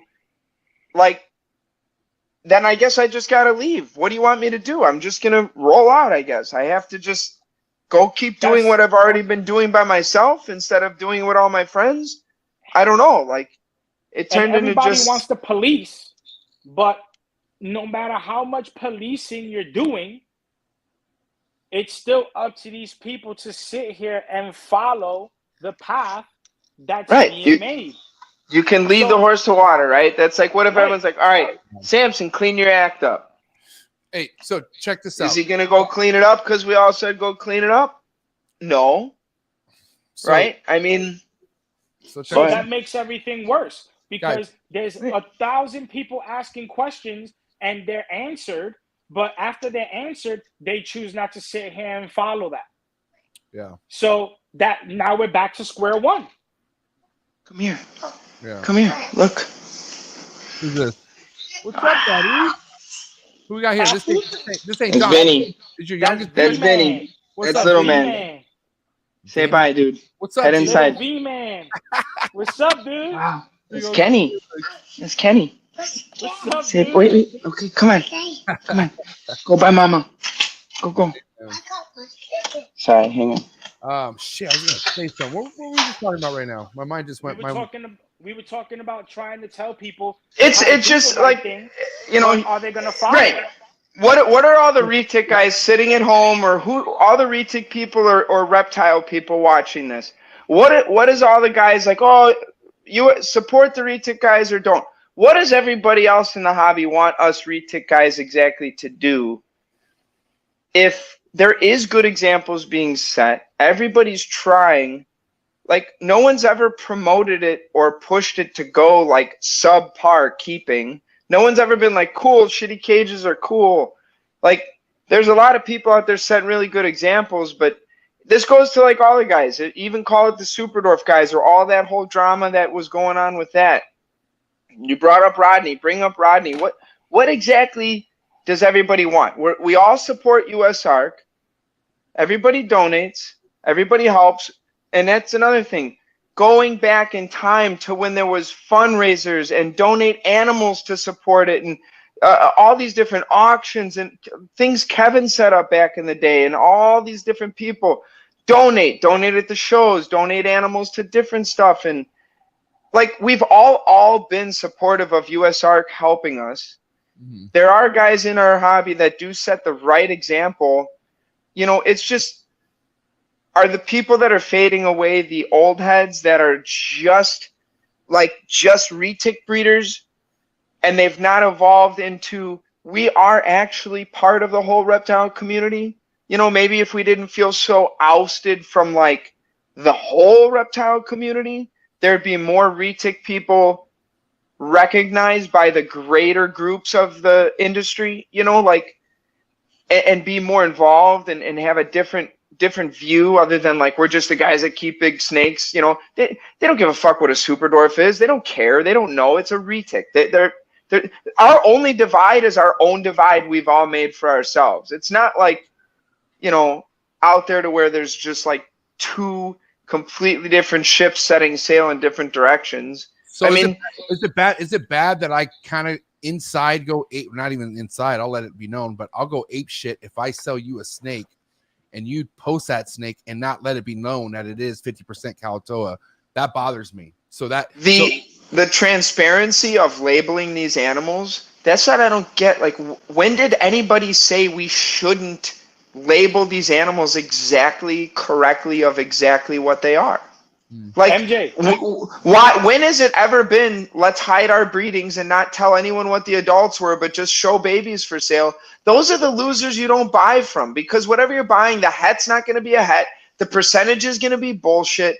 You know, if you're fully transparent with everything you have, none of these like board of inquiries and all this stuff, none of that shit would exist if everybody just played by some set of common decency and respect and just transparency and self-accountability, and just say exactly what it is. Dude, I've had my hardest season ever. I only hatched 2 clutches of retics, right? And they weren't from animals I produced, which has been a thing where like 90% of my collection is only animals I've made. So I very rarely breed one animal to something I didn't make, but let alone 2. I like never breed 2 animals together I didn't make. It doesn't usually work that way. And lo and behold, the genetics were not what they were. They weren't what they were supposed to be. Right? Yeah. So what do? Go crucify those guys? Yes. Or what did they do? Did they just not even fucking know what they were? Because I did my research. I did a tremendous amount of research. And they're still missing information. But everyone goes, I don't know. So leave it up to your boy old SC here, right, to get fucked and have a bunch of snakes he didn't expect he was going to have. You know, no big deal. But guess what, though? For the greater good of the hobby, I can afford to do that. Am I adding to the fire?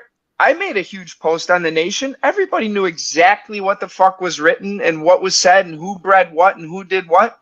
And I laid out every single fact. Do I think either of those breeders would have purposefully set out to fuck me? Absolutely not. Which is why I didn't act that way. Right? You know, it's that's the problem. But if everybody wants to sit here and set a fire instead of talking. Right. Talk it out. Figure it out and figure out where you fucked up, how you're going to do better, and how you can change it. You know? MJ, I was going to ask you, why does it bother you? I want to know. Why does it bother you if somebody posted the animal without saying it's 50% Calicoa? Why does that bother you? Well, mainly because I do try to take the whole like documentation. Like, you know, if I gave you a card with the info on it, this is my snake. You know, I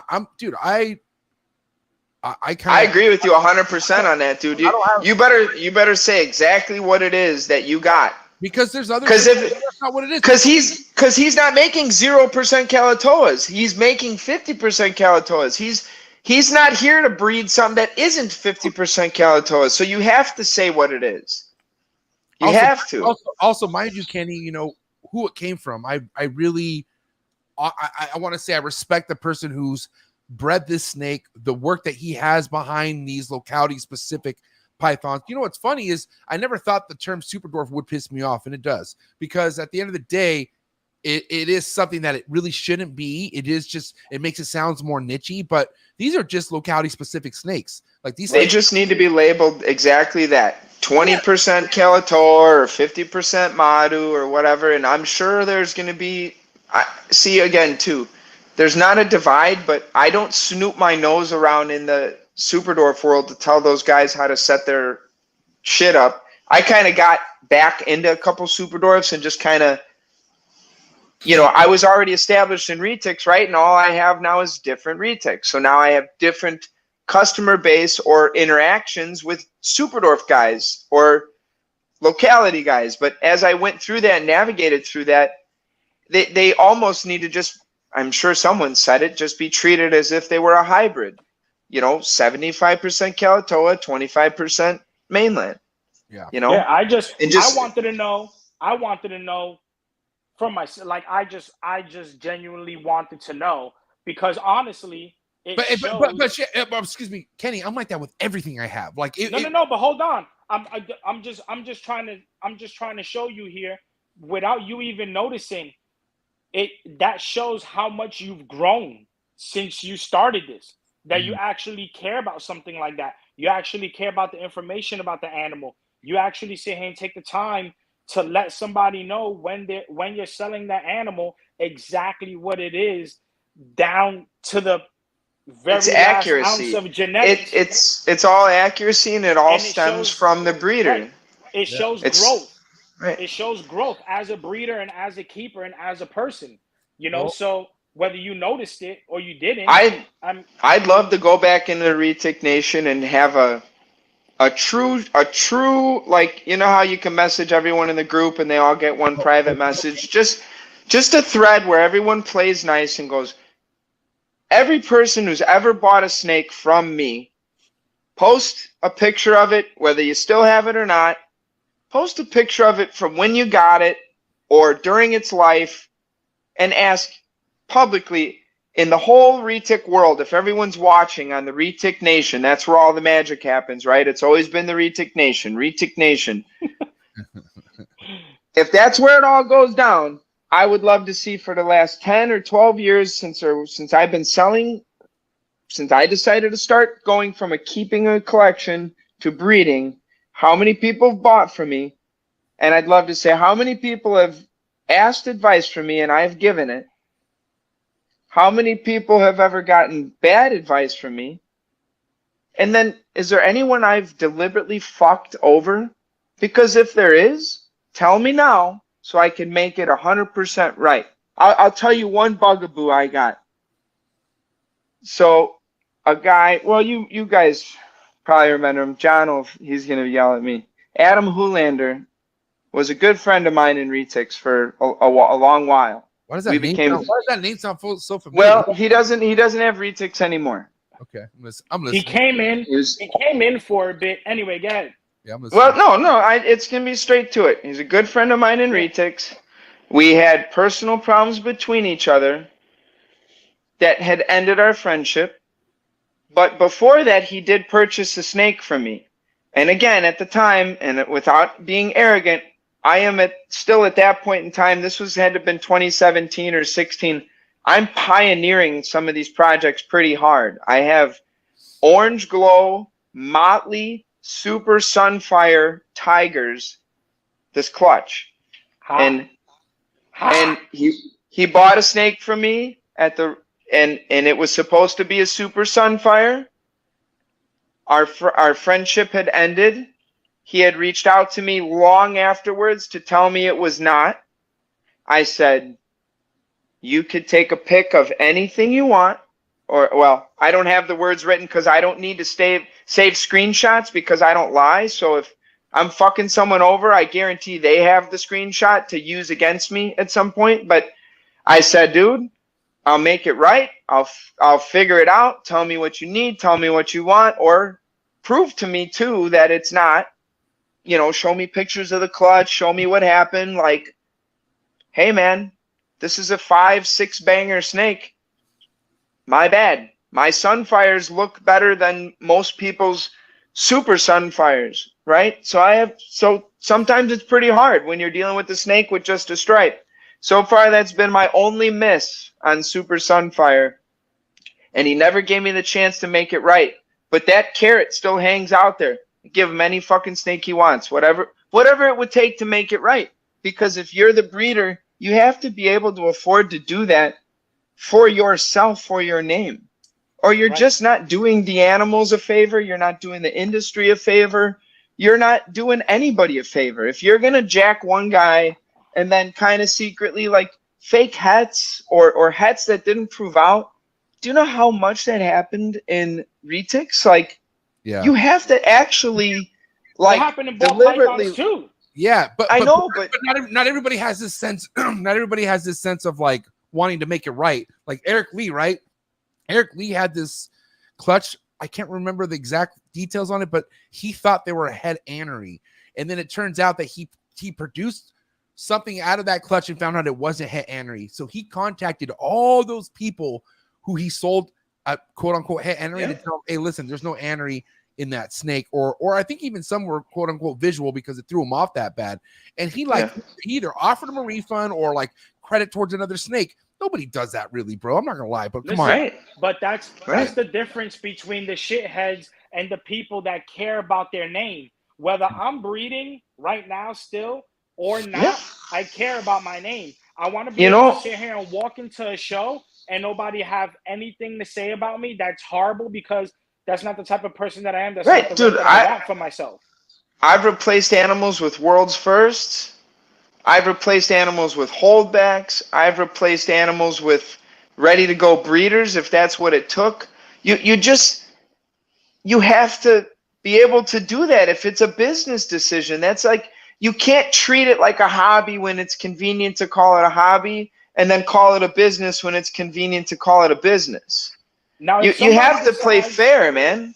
Right. And if somebody decides to sit here and be like, well, I don't care anymore, whatever, as long as you sat here yourself as a person and you reached out and told them, I will do whatever it takes to make it right, whether you pick a holdback, you pick a ready to breed animal, you pick something from my next clutch, as long as you sat here and offered to make it right, if the other person's like, whatever, cool.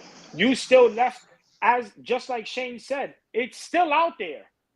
If he wants to sit here and contact him and be like, yeah, you know what? Can I have this? Because, yeah, cool. Now it's done. I made it right, whether we spoke for 2 years, 3 years, or we didn't. But there's people that don't do that. There's people that don't offer a refund. Definitely not. There's people out there that are like, oh, well, I can't give you your money back because I spent it. I don't know what that's about. But and you don't even have any animals. So what you did, you sold 30 snakes, turned around, went and bought a brand new car, The snakes are all going to shit, and you're like, well, I can't give you nothing back, and I don't got snakes either. Wait till next year. I got you. So, you know, funny you say that. You know, a lot of the things that I learned in this hobby of what to do is by learning what not to do. You know, Perfect example. I'll go first. I'm saying that's a perfect example. People don't sit here and sit back and look at all the mistakes everybody else makes, so that way they know not to make the same mistakes. Just sit here and watch everybody every day. Watch how all the bullshit plays out. Watch who sets the biggest fire, and then learn what to do. I bought a Mojave ball python male for $5,000 in like 2004 or 5 or something like that, and that fucker died on me. And I contacted the breeder, and I got that exact answer next year. I'll get you on a clutch next year. Yep. Well, you could also just decide to not make that animal next year, right? Well, I remember staying in contact with that guy for the whole year, and come to check out. Well, Mojaves are $1,000, right? The next year. Crazy. Better give you 4 fuckers. So, you know, I got fucked real hard a lot of times coming up through all this. And every time I chose to take the high road and take something good away from it of what not to do when I decided to do this my way. You know, even how many lies I was told when I first started of different genetics and stuff. And I think some of it was probably really deliberate.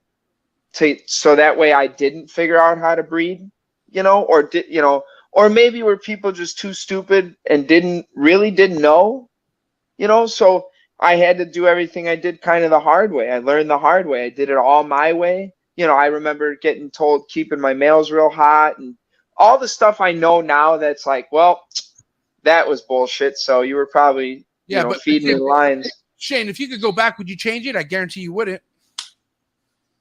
No. Sometimes the hard way is the right way. Like sometimes the hard way is the best way, man. The hard way, it's the best way. Hold on. What I mean by hard is taking the long route. Like don't I choose the path of most resistance. I prefer it. Go, Kenny. Right. Go. That's the only way to go. But forget that right now. Listen, we need to. The three of us need to address something, and this is not really so much on MJ, but it's more on Shane. But I don't stress enough to people that just started keeping reptiles within the past 5 years. There's people that message me. I get messages every single day, and there's nothing wrong with it. I make sure I take the time to answer all of them because honestly, I didn't have that. I was sitting here, dude, I had about 100 messages in my outbox on Reptic Zone, which was a forum way back when. Jeez. And I remember asking so many breeders and so many people for help, and I got shit. Do you know the people that are breeding reptiles right now? Do you know how easy you have it? Do you know Do you know how amazing keeping is right now? There shouldn't be any room for you to not do the right thing. There's Instagram, there's Facebook, there's groups, there's YouTube, there's podcasts. Back then, we didn't even know each other existed. I had 3 books. There was 3 books in my neighborhood library that pertained. One of them was all animals, and 2 of them were on reptiles. 3 books. That's where I had to get all my shit from and hanging out in a pet shop as a kid. Now, these kids coming into the industry, I mean, like you just said, you got a YouTube channel telling you how to do everything. And it's all available. Coolest podcast in the world. I got a Tegu shipped to me through USPS on a Saturday. That's how crazy far back this was when USPS did overnight. And somebody shipped me a lizard Friday and I got it Saturday. And when they told me that they're going to ship it, I was like, what? So you mean I just PayPal you the money? And they're like, yeah, everybody's doing it now. And Yeah, don't talk to anybody on the internet. Don't talk to anybody on the internet. That's what we had to deal with when this shit first started. Now, you're fucking answering every motherfucker that sends you every message in the world. Back when I started selling these, it was like, don't open that email, don't respond to that. Like crazy. It's crazy to think how much. Yeah. You know, only talk to the people at the shows. Don't answer the emails. Don't do that. That goes to the progression of the world itself and how the industry's evolved. It's keeping up with all the current times. Like, no one's showing up to a car meet with a dirty car. I mean, listen, but I'm sure, have you ever got a box? Did we talk about this? I think we spoke about this one time. MJ, what would you do right now if somebody shipped you a snake with no eyes? Right? That's a true story. No, listen. Hold on. That's a true story. There's a lot of wild shit that happened back then too. But listen. Jesus Christ, man. How would you feel? The most smallest thing right here. But how would you feel if you got a snake shipped to you and there was no insulation in the box? Like no holes? No, there was no insulation. No, what the right. Right. No insulation. That's not. Yeah, that's something. That's not even possible. What the fuck? It is possible, definitely. But I mean, it's possible, yeah. But I know a guy actually, he's not here, but Calvin Garcia, probably one of the worst shippers I've ever met. Love you. I got animals with no styrofoam on the inside, just the box. Right. You know how many times people have sat here and throw a whole bunch of aspen in a box, throw the ball python in there, and I open the box and I'm like, is this how it's supposed to be? I don't know. That's how it was back then. So it's really funny sometimes to see people like, oh, I bought this snake and I messaged the breeder for the date of birth and they never got back to me. Well, at least it's a lot that you got what you wanted. Hey, what about using socks as a snake bag? Yes. Yes. Yo, a whole tube sock for a snake sack. Oh God, man. Oh my God. Knee highs. Oh my God. It's like it's embarrassing to even joke about it, but that shit goes on. That shit really happens. I got one more. Listen, just let me get this out the way. This happens so much. MJ, I know Shane knows about this already. We're leaving Shane out. Have you ever heard about people using one picture of an animal that they probably found on Google or took off somebody else's website and sold all of their animals with that one picture that wasn't the animal that was being sold? I know a guy. God. I know a guy right now at the top of my head who I don't know if he still does it, but man, he did that a lot. Shane, imagine the stock photos, man. Yeah. Fuck. You sat here and took a picture of Google of a purple and sold all your purples with that one picture. And there's people out there that sit here and be like, it doesn't have the spot on the head. I remember sitting here saying, hey, this is not the same snake. I remember buying that snake because I like the pattern. It was reduced. Most everybody that buys from me and contacts me, once it comes to the point of the sale where it's actually going to go down to pick an animal, you know, I try to make like I take nice pictures with my nicer camera, obviously, because you want to at least show the beauty of the animal itself. But then I send cell phone pictures privately, or I'll do videos on my cell phone. And I try to get everybody really what it is they're kind of looking for and be able to provide, like, you got options, and then this is definitely the animal in comparison to this one. Like, let the people shop. Let the people look for what they want. You know, I mean, one guy might like that snake for a reason that I don't like that snake. You know, just because I think it'd be my favorite, he might want some other project. And God bless him. He might go, man, I'm taking yours, but I want to take it this other direction, you know? And it's the craziest, right?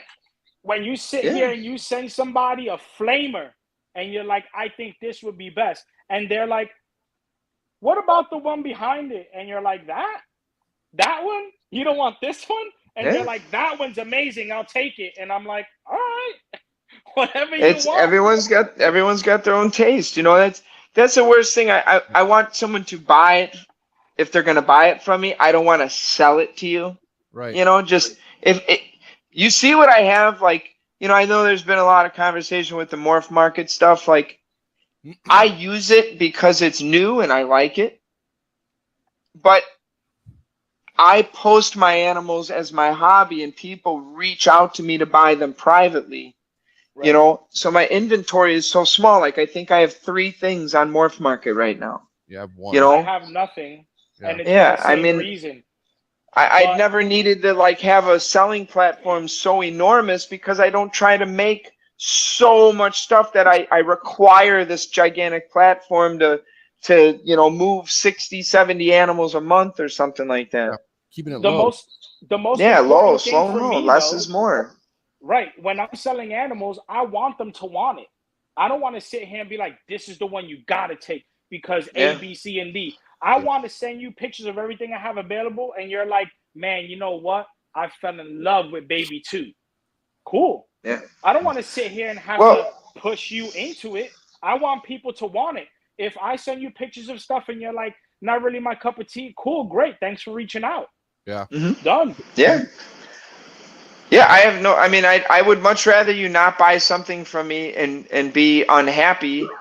You know, I'd rather just not sell it because I try to do it responsibly where if I do miss 1 or 2 or some, you know, window shoppers or whatever, I don't have an extreme amount of inventory where I have to like cut the price in half the next week to get it out because I can't afford to do another order of feeders or something like that. You know, I mean, you got to be able to understand if you're trying to sell these things, it's like a dealership. The cars will sit on the lot forever. Let 500 people come look at them, but eventually every single one gets sold. Right. You just have to be able to keep up with what you're doing and not be like, shit, man, we got to get this car off the lot. Sell it for $50 right now, today. Anybody, huge sale. It's a Tuesday sale, you know. 90% off. Like, yeah, I don't think, and I mean, you know, 90% off. Yeah, I don't know if I've ever used the words like 20%. I mean, like percentage off for this or this in any of my sales ads, unless some percentage of it was going to US ARC at a current time or whatever. And I have nothing against that, but I cringe like thinking that like I have to put 40% off. I don't want to sound like a fucking like a Target or something. I don't know. Like no. I don't think my animals are priced too high to where it's not.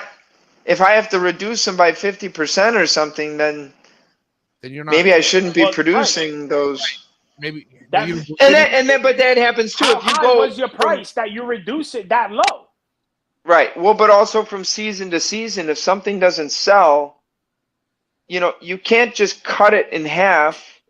You have to maintain a market price or a fair market price because it's not only your market. You have a lot of people. Like, you know, I remember everyone's like, what are you going to do in the response to Bob Clark having orange ghost stripes for $400? But why is it? Here's the thing with sales, right? Just like if anything, right? You start high and you could work however low you want. So what's the why don't you just have people inquire and work with who you want to work with and price whatever you want? Yes, right. I mean, that's the way it should be done. Right. That's just it. Like, why is it not being done for that person? That's how it's been for me for 10 years. Are these other people not paying enough attention to their sale to where they can sit there and actually take 2 days to negotiate some fair price? Now, you admit that this hobby's grown quite a bit in the last 7-8 years, okay? Insane. In the last 3 years. And you know how many people still to this day join this hobby asking me what they should be getting? I don't fucking know. Why are you asking me what projects to get into? You should be getting out. But if you're asking me what to get, you should be getting out. It's called laziness. It's like, hey man, caught this snake. Show me the most expensive thing I could put this to. Like, bro, go look at a YouTube video. Go figure it out. So that means you guys are not going to answer my question on what I should buy next? What? No, of course. Listen, that's different. What I'm saying is, like, I don't know, like, you should already have an interest of what you want to do Right, you shouldn't be asking. You should be telling people what you're looking for. You shouldn't be asking them what you have for sale. Like I've had those too. Like what does your availability look like? I said for specifically what, and they're like, well, I just want to see your availability list. I'm like, well, please tell me what you're looking for, because I don't just have anything for sale. I only have specific things. So, but that's gone to the evolution of the industry too. Like if someone comes to me, there's zero people asking me if I have genetic stripes for sale. There's zero people asking me if I have blondes for sale or anthrax for sale or any of the, like, they know what I have for sale because I'm so transparent that I don't have some secret project that no one's ever known that I'm going to just be like, oh, I've got this platinum anthrax marble something for sale. Like zero people would ever buy most all those things I named. Like, you know, no one's going to come to me to buy a genetic stripe. No one's going to come to me to buy a Sula. Ronnie wants to know what you have for $20. Ronnie, he's here right now. He just he gave you a $20 donation. Actually, it's for your shirt. It's not for anything. He's well. He said, give Shane this super chat for the awesome shirt. This is from Ronnie. I owe you $20. Actually, what we might do, this was the greatest thing I've ever seen out of this whole crazy volcano thing going on in the retic world.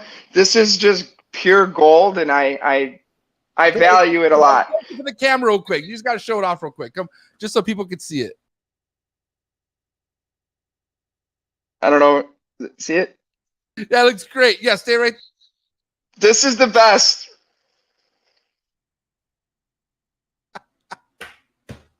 That is dude, it's so good, man. Because you know, he is the best retic troll ever, you know, and he is. He is. So, but wait, but this exact thing is hilarious because, so like, it just all the guys, all the retic people who really know each other, like the guys that are at the shows together and out to dinner together, and you know, I'm gonna stand up in Paul's wedding. I'm standing up in Megan's wedding. Nice. I've stood up in Jordan's wedding. These people are involved in my kids' lives. We're part of each other's lives outside of reptiles, you know? Right. So hi Megan. Hi Megan. You know, she was just here. I feel like she was just here, you know, a week ago or whatever day they were here, you know? But like, fuck, now I'm like way off the subject here. But no, this, it's like, it's the most hilarious thing ever. It makes me laugh, you know, and I know he loves to troll everybody, but I think he too wants the same thing everybody wants, is clean cages, more transparency, better husbandry, but it's never not been the motto over here, you know? It's never not been the motto. So it's like, and only retic people will enjoy that. Only retic people will sit here and look at that. That's why it's really different. Like, nobody really gets the humor within that community. It's raw humor. It's like anybody else. So the guys. That's where I went off the subject. We're in a soft era right now too. Very soft. Just so you know. Right. So my guy friends, like the guys I just mentioned, the Kennys, the Erics, like these are guys like me, Eric, and Jordan have literally like died out in the wilderness together during races. Like we're boys. We're all good friends. So anything pertaining to all of this it brings us deep joy because it's funny, because it makes sense with our life together, all the boys, you know? So it was like, it kind of was like way back when Harry, with the whole thing we talked about with the Jersey Shore stuff, like that whole thing was it just helped me do better. Like, so it's funny, but hopefully this is the one way we can all finally come together and everybody just, instead of talking about doing better, how about everybody just do better, right? And just put it all out there. Talk, instead of telling everybody they should be doing better, just show them what to do and how to do it better. Everybody will fall in place by seeing it so much. Right. The hard part, getting feedback. You know, a lot of people don't know, like outside of my reptile world, I I have a lot of people that I hire and a lot of people that work under me that are young guys and younger generation in this world. Sad. It's really sad, guys. No one knows what to do or how to do it anymore. Everyone is, what do I do? How do I do it? It's like I'm raising my kids and then I'm raising adults at work, you know, in my real life outside of the reptile stuff. Like the world is that way. And I think the retic or the reptile people also, those are the same people like how they go to you, MJ. What do I do? What do I get? What's cool? You know, am I supposed to like cheese pizza because cheese pizza is cool? Like they don't have their own drive. They're driven by what they see now, you know? So that's like, if all this new community, and there's always going to be a new person coming into reptiles every day. Like, yeah. I don't want the next young 18-year-old to come into this reptile game and be like, I'm going to be a retic breeder and make all this money and do all this and this. Like, they ask for advice. They're going to now get it from a guy like me who's been through the depths of shit, man. Like, dude, I got hit by a fucking car and 0 people. I did whatever it took to keep my collection 100%. I've had stitches in my fingers. I'm elbow deep in lizard shit, ponds, cleaning. Like, there's no excuses. Through the birth of 3 children, I'm still in the room on wedding anniversaries, animals, birthdays, animals, holidays. There's 0 days off when it comes to live living animals. So someone comes in and they're like, I want to breed the most challenging python species there is. It's you better really think about what you're trying to do, because you can have 5 retics and they're fucking awesome pets, but don't breed them if you don't have any business breeding them. There's not a necessity for there to be 100 adult females laying eggs anymore. Like 15 years ago, maybe there was, because there was like 4 guys doing that.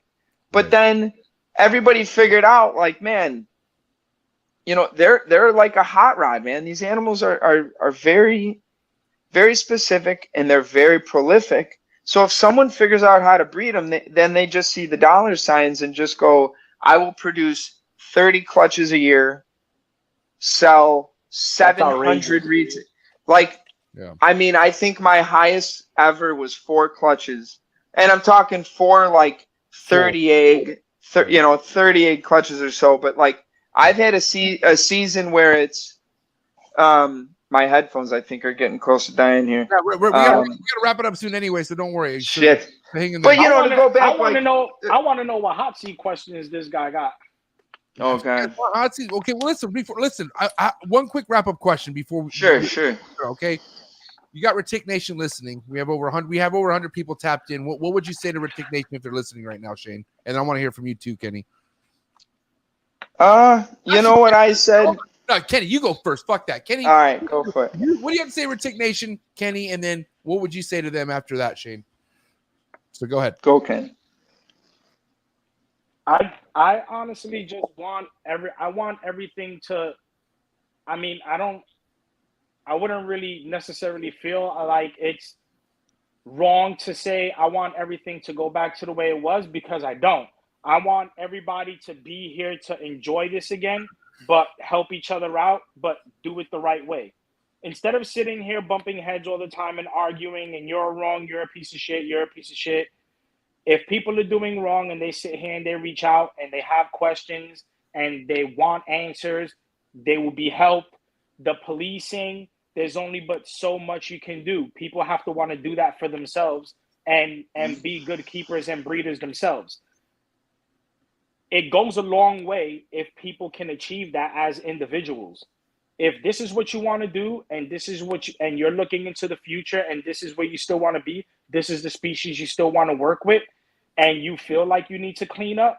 Yeah. Everybody else is going to fall in line. Everybody else is going to continue to follow that path. If you feel like you don't know where to clean up, ask questions.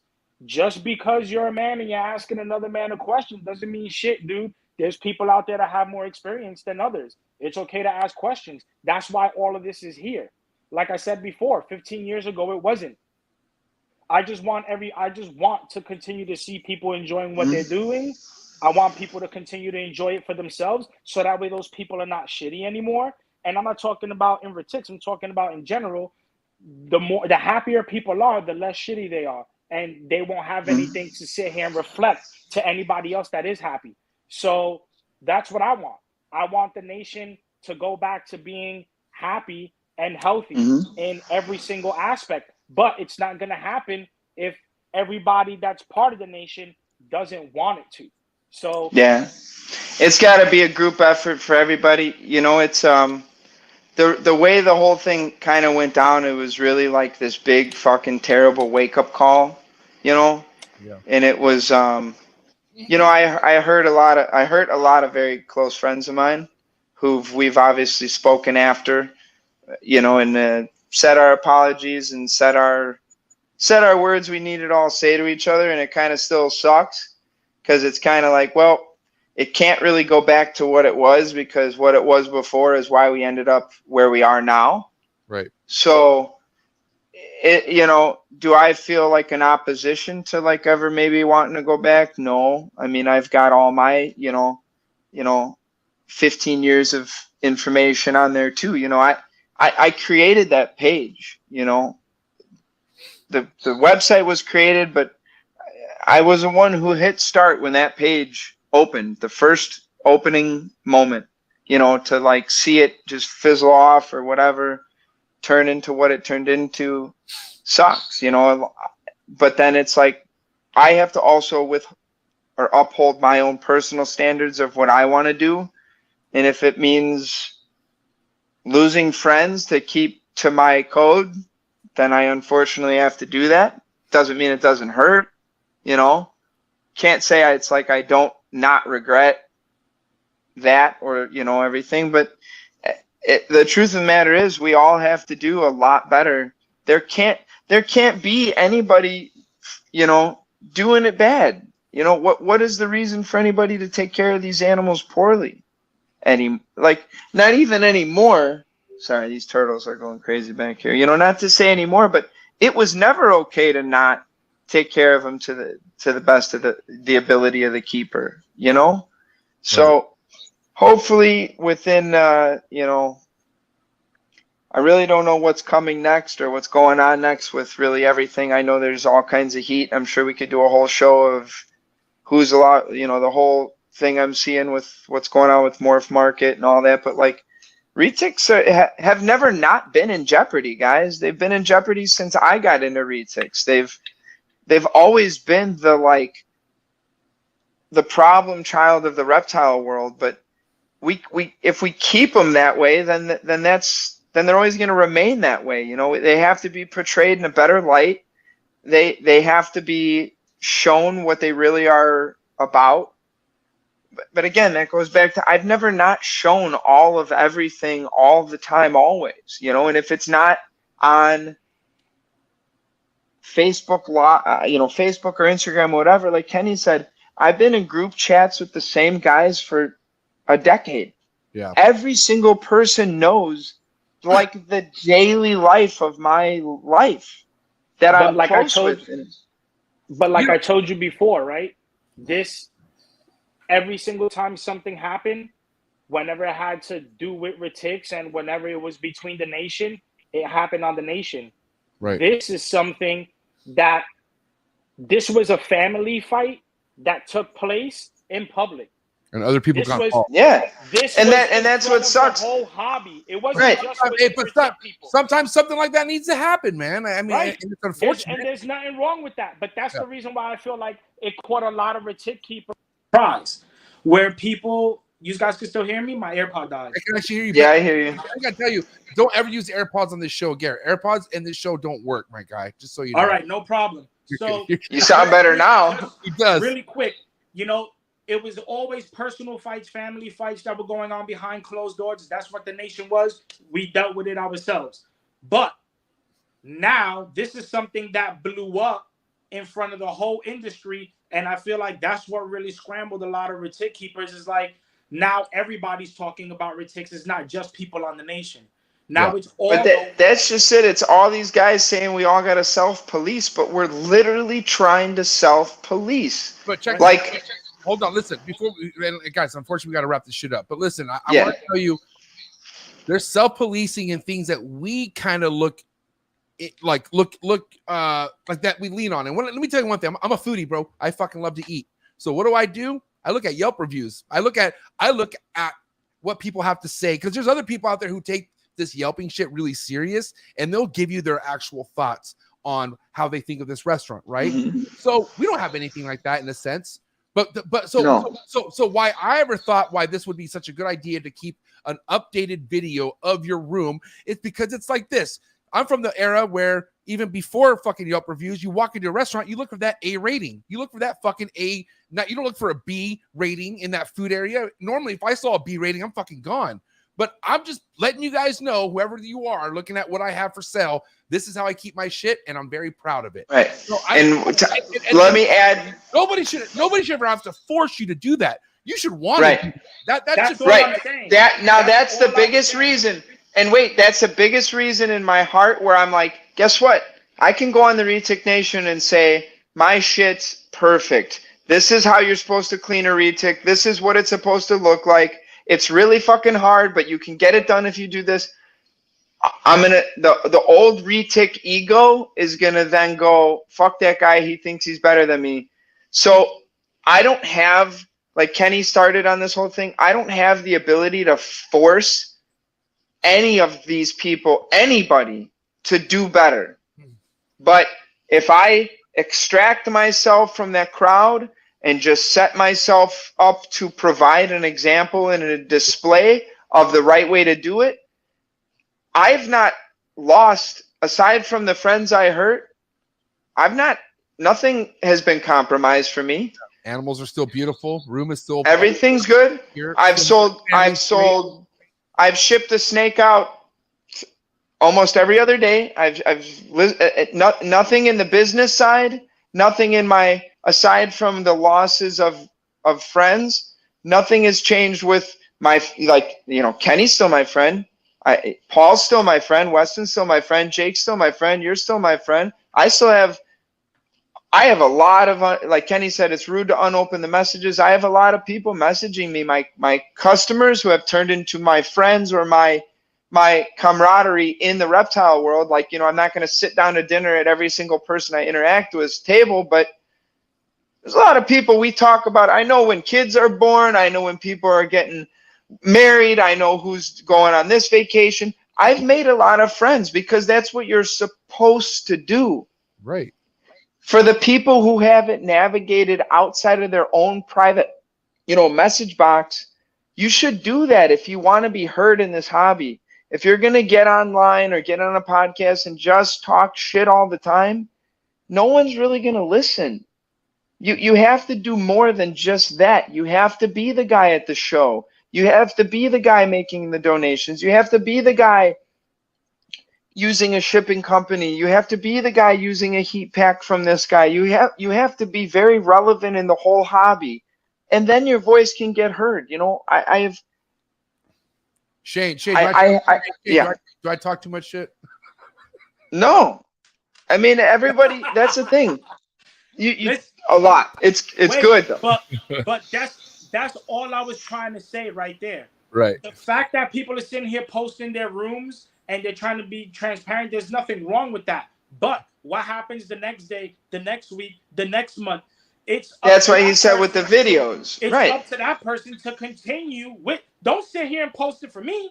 No, do it for yourself. My shit is clean. Do it for yourself. Right. Yeah. Stop sitting here doing things to post it to oblige other people. Do it for yourself. Yeah. Right. Yeah. Everyone always that question. Well, what if the internet went away? Would you still have the animals? Yeah. Well, yeah, I sure fucking would because I had them before the internet was a thing. Yeah. Right. And it goes a lot more deeper than the internet, which is why even with me, bro, I mean, here's another thing too, Shane. Like, you could easily disconnect for something, go back to what you love, and just be happy and keep who you should have around you. Like you said, your friends never changed. Like, if you want to call and talk snakes, You could call Kenny anytime you want. If you want to come on, Right. if you want to come on a podcast, you could call me anytime you want and jump on this show. You could be out in the fucking limelight when you want and don't. I think you have that ability, and I think you used that before. But listen, 2 hours went by quick. We're going. Listen, all right. I'm just for Kenny, he's my boy. I'm gonna hit you with some hot seat questions right off the top of my dome. Are you ready? Right. For what? Ready. These are all edited. Here we go. You ready? All right, hot seat. Oh questions. God. Get the likes up for Shane. Okay. Here we go. Likes up, going up right now. You ready, Shane? Here we go. Favorite genre of music? Country. Favorite music to listen to on the boat? Country. Favorite alcohol beverage? Corona. Favorite super dwarf locality? Kalatoa. All the way, baby. All Okay. the way. Number one most unrated morph in the retic game. Genetic stripe. How about one that's overrated? Ooh, man. Yeah, I want to hear this. Shit. You're good. Overrated. Go to Adjust yourself. You're good. You got time. Oh boy. Now you don't really have time, but just hurt. You get it. Oh man. I can't, dude. You Fuck. got it. Hold it together, buddy. You got it. I gotta say blonde. Oh god. Ooh. Daggers. I'm sorry. Okay. Oh, fuck. Morph market. Love it. All right. One thing you would change about a reptile show, like a super show or an NARBC, what's one thing you would change if you could? Uniformity and higher standards, but I mean I see a lot of that already. The shows are way better. I mean the shows are pretty incredible now. It's really hard to say to change too much. I mean obviously get rid of all the people that have 60 iguanas in a fish tank, maybe that type of stuff. Is it okay? If that was answered right? Yeah. On a fold-out table. Is it okay to be a new reticulated python breeder, or is that not okay to be a new reticulated python breeder? It's okay if you understand there's a high responsibility to the decisions you make. If they do it right, of course, with any business, or if someone's going to turn it into a business, as long as you do it the appropriate way and you have the funds to properly support the business, then go for it. All right. All right. Last but not least, igloo incubation. Thumbs down. Fuck that. Buy an incubator. Go buy Will Banks incubator. Go buy Sea Serpents incubator, man. Go buy an incubator. Jesus Christ. Be careful, dude. MJ's got like 3 hanging around. I can't do it. I can't get behind that, man. I can't support it. Not one bit. I guarantee it works because I've done it myself. But I just one and done. I just my own personal anxiety for something like that not not working. It just doesn't sit, just doesn't sit with me. Before we get off this too, let me just now I gotta go find all those pictures for you. The people that are close friends of ours know we have high anxiety and outrageous OCD. So yeah. This. See, that's the thing. Everybody sees the pictures of a water monitor online, but how about 200 days every day in a row messaging Kenny and Jordan and Paul going, oh my God, the temperature fluctuated 0.0001 or, it's nuts. It's a lot of work to be successful properly breeding reptiles. It's a tremendous amount of work. I lied. I got one more. You ready? Last one. Number one big snake female keeper in the game. Megan. Yeah. This is the only. We're giving you Megan. Megan. Hey, guys, listen. We had over 110 people tapped in for tonight. I want to say thank you to everyone who showed love. Kenny, let's start with you. What do you have to say to everyone showing love and support to all of us tonight, man? Dude, I thank everybody for coming. I thank everybody for tuning in. I hope everybody enjoyed it. Obviously, if there's questions that weren't answered, anything anybody wants to say, you can message either of us. But I hope everybody got to take a little piece of everything that was spoken about today to use it moving forward for themselves in the future. And please don't be scared to reach out. Don't be scared to ask for help. It's the only way you progress as a person if you feel like that's what you need. Don't make the wrong decisions. Don't do something that's going to get you scorched by everybody on the net and to the point that there's no return. Ask questions. Take the advice that's given to you. Don't have such a big ego and have fun. Enjoy it. Be happy with what you keep. Don't keep anything you don't want to look at every day. Right. Keep it fun, man. But guys, please give it up for my boy Kenny, aka K-Star, aka Upside Down. That's my dog. Listen, have a good night, Kenny. Give it up for my boy Kenny, ladies and gentlemen. Have a good one, man. Later, dude. All right, Kenny, have a good night, bro. Thank you. Bro. See ya. Shane, thank you so much. Yo. Thank you for having me. This was epic. I gotta say, out of the 3 times you've been on the show, I feel like this is the banger. This is the best one. This was a good one. We still got to do a water monitor one. Yeah, no, I want to, dude. Listen, it was a good show. I would love to have you on as much as I can, bro. You're honestly very influential, but you are so tapped in with the animals and the well-being about what you do, and the fact that you could disconnect and connect anytime you want just shows how much power you have behind on what influences you, man. And I already know what influences you is what's behind you. Everything that surrounds you right now is what keeps you going. Of course, your family too. But I just want to say, what do you have to say to everyone who tapped in, man? Well over 110 people. What do you have to say to all the supporters out there for you, Shane? I appreciate it from the absolute bottom of my heart.